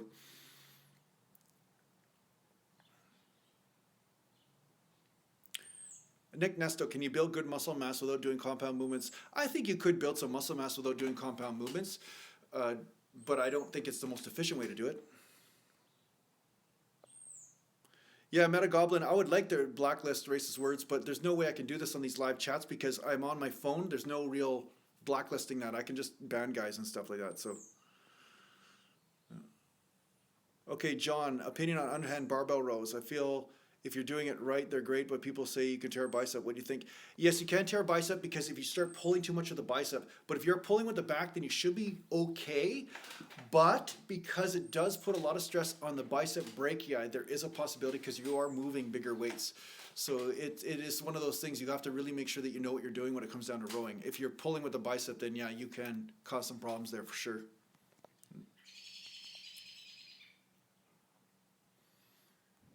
Yeah, G-Monkey, protein from food always does take preference over powders, 100%.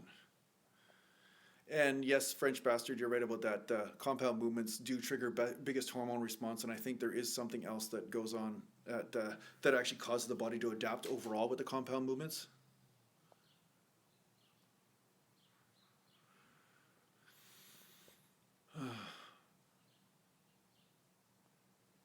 So, okay, Night Pick is asking, he's saying he knew a guy with huge biceps. He used only 10-pound dumbbells and did tons of concentration curls. Can a person get big muscles with lightweight and high reps? It depends what you mean by high reps. High reps meaning 1,000,000 reps or 100 reps or 50 reps. It just depends what you mean. But I think higher reps definitely would work.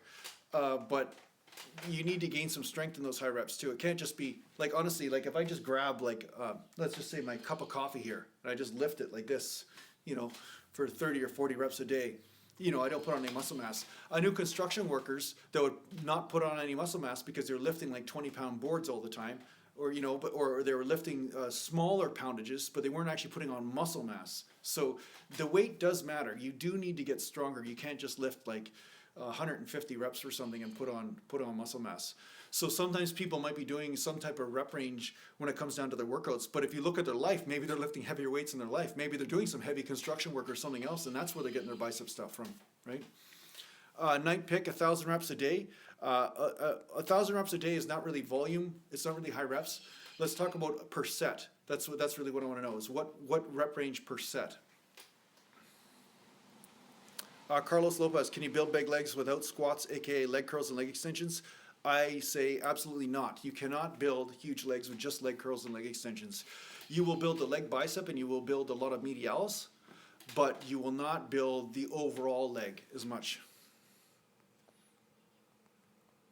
Hey, Salman, you ignoring me, brother?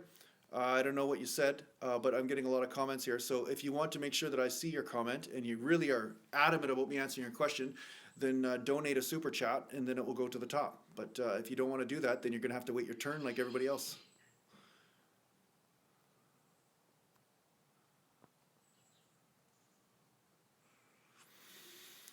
Okay, Gold Trader is asking what my favorite tricep exercise to focus on the medial head or the lateral.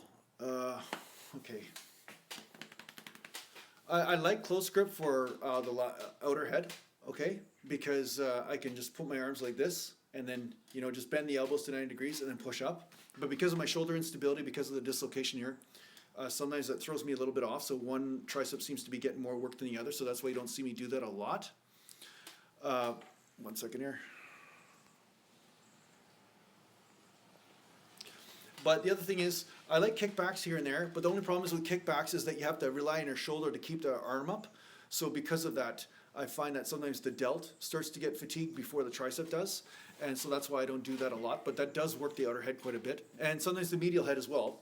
But when I'm trying to actually get in here, like the belly, I like to do something where I'm on an incline and doing skull crushers. That's really the greatest thing because I get the good stretch in the belly itself, right?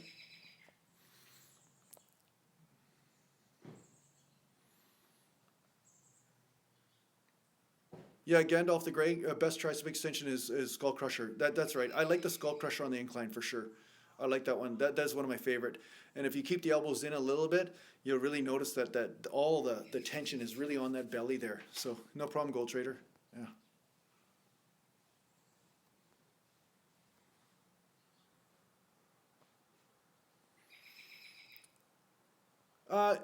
Salmon, reverse grip push down for medial head of tricep is okay, I guess. I find that sometimes when I reverse grip like this and I do the tricep press down, I don't I feel it, but it's not. It's almost like doesn't feel like it feels like I'm hitting my overall tricep, but it feels like I get a better overall tricep pump with the grip like this. So you're right, it does transfer the stress and probably more to the outer, I guess. But yeah, I don't really I don't. That's not my favorite tricep exercise. That's for sure. Yeah.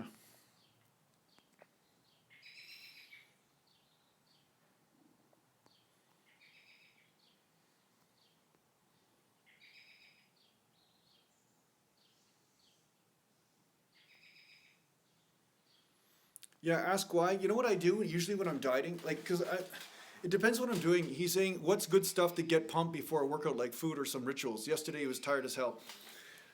Uh, Sometimes I'll have a coffee before I go to the gym. I'll have a coffee. That's why you see me sometimes with a coffee cup in my hand when I'm at the gym training. That helps get me going. But the other thing I notice is because I'm eating a bit of moderately lower carbs some days and stuff, I will try to have a little bit of high glycemic like rice and some protein before. So my hunger isn't the weak link when I'm actually getting ready to train. And then when I'm in the gym for an hour, I'm not like my stomach's not growling looking for the door, right, to get out of there. And I find that having a little bit of carbs helps sustain me for a longer period of time when I work out. So protein and carbs, right? I find that if I have lower fat too, it seems to be better. Now, of course, if I'm on no carb and then I have fat and protein, then that'll sustain me as well. So I pick which fuel source I want, fat or carb, and then I combine it with protein, and then that's what I do for my workout. So it depends on what kind of diet I'm on at that point. But that helps. Branched chain amino acids really do help also with your energy. So if you're sipping on those during your workout, you'll notice that your energy will be better and longer and fuller sustaining. And sometimes there's branched chain amino acids with citrulline and some glutamine in there, and that will also help. So that's a pretty good ritual as well for you to keep your energy in your workout, right? So I hope that helps you out.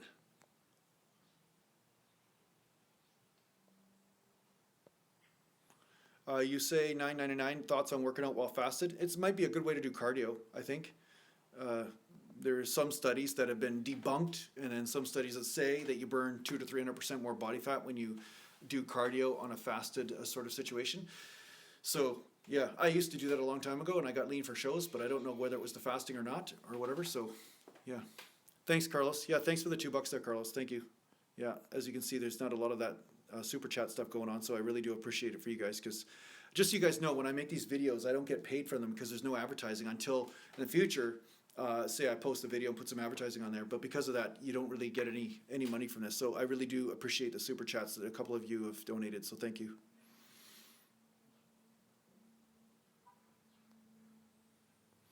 Art Sales, you're saying, do carb loading help fill out? Yes, it does. Carb loading does help fill you out. It helps make you look leaner as well, actually. So if you have too much, you'll look fat because you retain water. But if you have just enough, you'll actually look pretty good.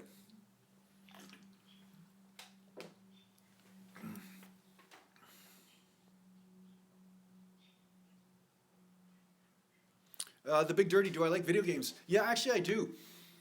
I do like video games. I don't get a chance to play that often now. But you never know. I might start a video game channel just so I can actually do that. But I do like video games. I just don't get a chance to play that often because I'm too busy doing video editing all the time for the channels that I run, as well as music composition. And it's almost like they've become my video games because it's really rewarding to create things. So, but I like video games. I used to play Call of Duty. I used to play a lot of StarCraft back in the day. Like I really like actually the strategy war games like StarCraft and stuff. That stuff is like amazing. But I use a Mac. So Battlefield Online looks like a pretty good game too, but I've never played that. But because I use a Mac, I don't play a lot of PC type games, right? And I'm an idiot when it comes to running a PC because PCs have more viruses and different things. I used to always have to actually just throw computers out because I'd always get a virus. The whole thing would crash, and then I'd have to get something else. So that's why I enjoy using my Mac computers now, because I don't have that same problem. But the advantage, of course, on the PC is you get way better video games, right? Nick Nesto, how do you donate for Super Chat? On the right-hand side, if you're on a computer right now, Nick, on the right-hand side, there's like a dollar sign, and you click on that, and then YouTube will give you an ability to donate a Super Chat. But if you want, you can also go to my website. It's called naturalgallantbodybuilding.com, and there's a place where you can donate there. There's a donate button. You just click on donate, and it'll take you to my store, and you can donate $20 or whatever it is you want to donate. And that helps support me doing these chats and stuff like that. And actually, YouTube takes a massive percentage on these things. It takes like up to 70%, 30 to 70%, somewhere in there. But yeah, if you donate to my channel, then there's no percentage. It goes all to me, so that's better if you want to do that. So thanks, I appreciate that if you're going to do that. Thank you. Okay, let me just go back here. Am I a gamer? I think somebody asked me if I'm a gamer. Chris H, am I a gamer? I don't know if I would say I'm a gamer. I haven't been gaming for a long time, so I can't really classify myself as a gamer. But I used to play a lot of StarCraft. I used to love that. Yeah.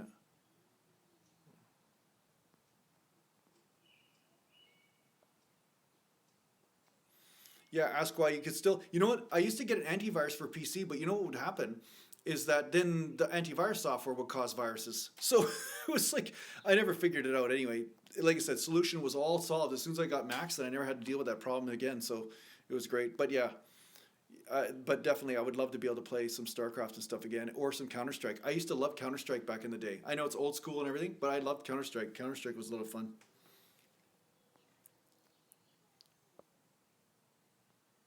Deathblade GR, how to avoid being flat in end stages of diet over a long run, and is carb cycling really necessary? I think carb cycling is necessary because the one thing you don't want is your metabolism to shut down.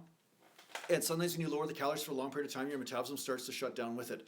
So carb cycling, the theory is that not only do you fill out a bit to make sure those muscles are filled out so you conserve more of your muscle, but at the same time, you are playing with the calories. So because the calories are going up and down, you basically are tricking the metabolism into staying fast. So that's what I was doing for my bodybuilding shows. Because staying low all the time would almost be, I'd almost get too emaciated, I'd lose too much muscle, and then my metabolism will start fighting me, and then I wouldn't actually be losing anymore. So I think it's good to have higher calorie days during your diets for sure, especially from carbs.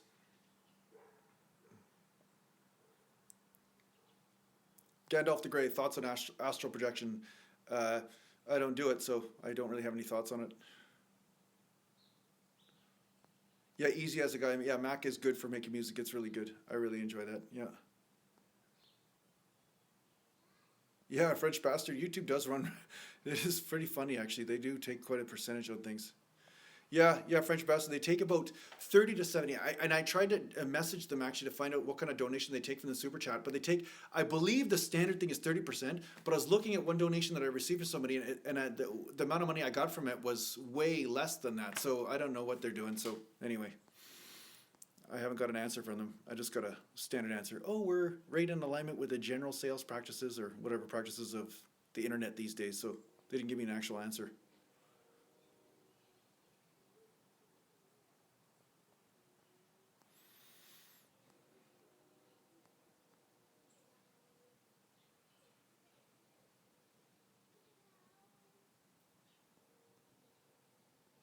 Okay, I'm just scrolling up here just to see if I'm missing something here. Okay, guys? Yeah. See you, Carlos. Thanks for the super chats, buddy. Okay. Well, thanks, Nick. Yeah, thanks for the super chat. Thanks for $5 there, buddy.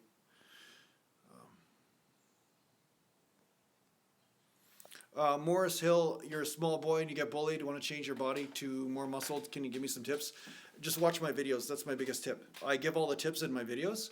So you'll see in my workout vlogs and in my instructional videos, I give lots of instructions and I show you a lot of exercises, what I'm doing. You see what I'm doing. So you'll get a good idea of what to do in order to gain muscle. Okay. So yeah, just watch the videos because it's a really general question. It's like kind of saying to repeat the Holy Bible. But yeah, a lot of tips is make sure you eat lots and start training, start lifting weights, start getting in there and lifting weights, right? And, as far as the bullying thing, that's a different issue. But yeah, G-Monkey, you're right. Yeah, tell your teacher, talk to your parents, that kind of stuff, right? Do all that.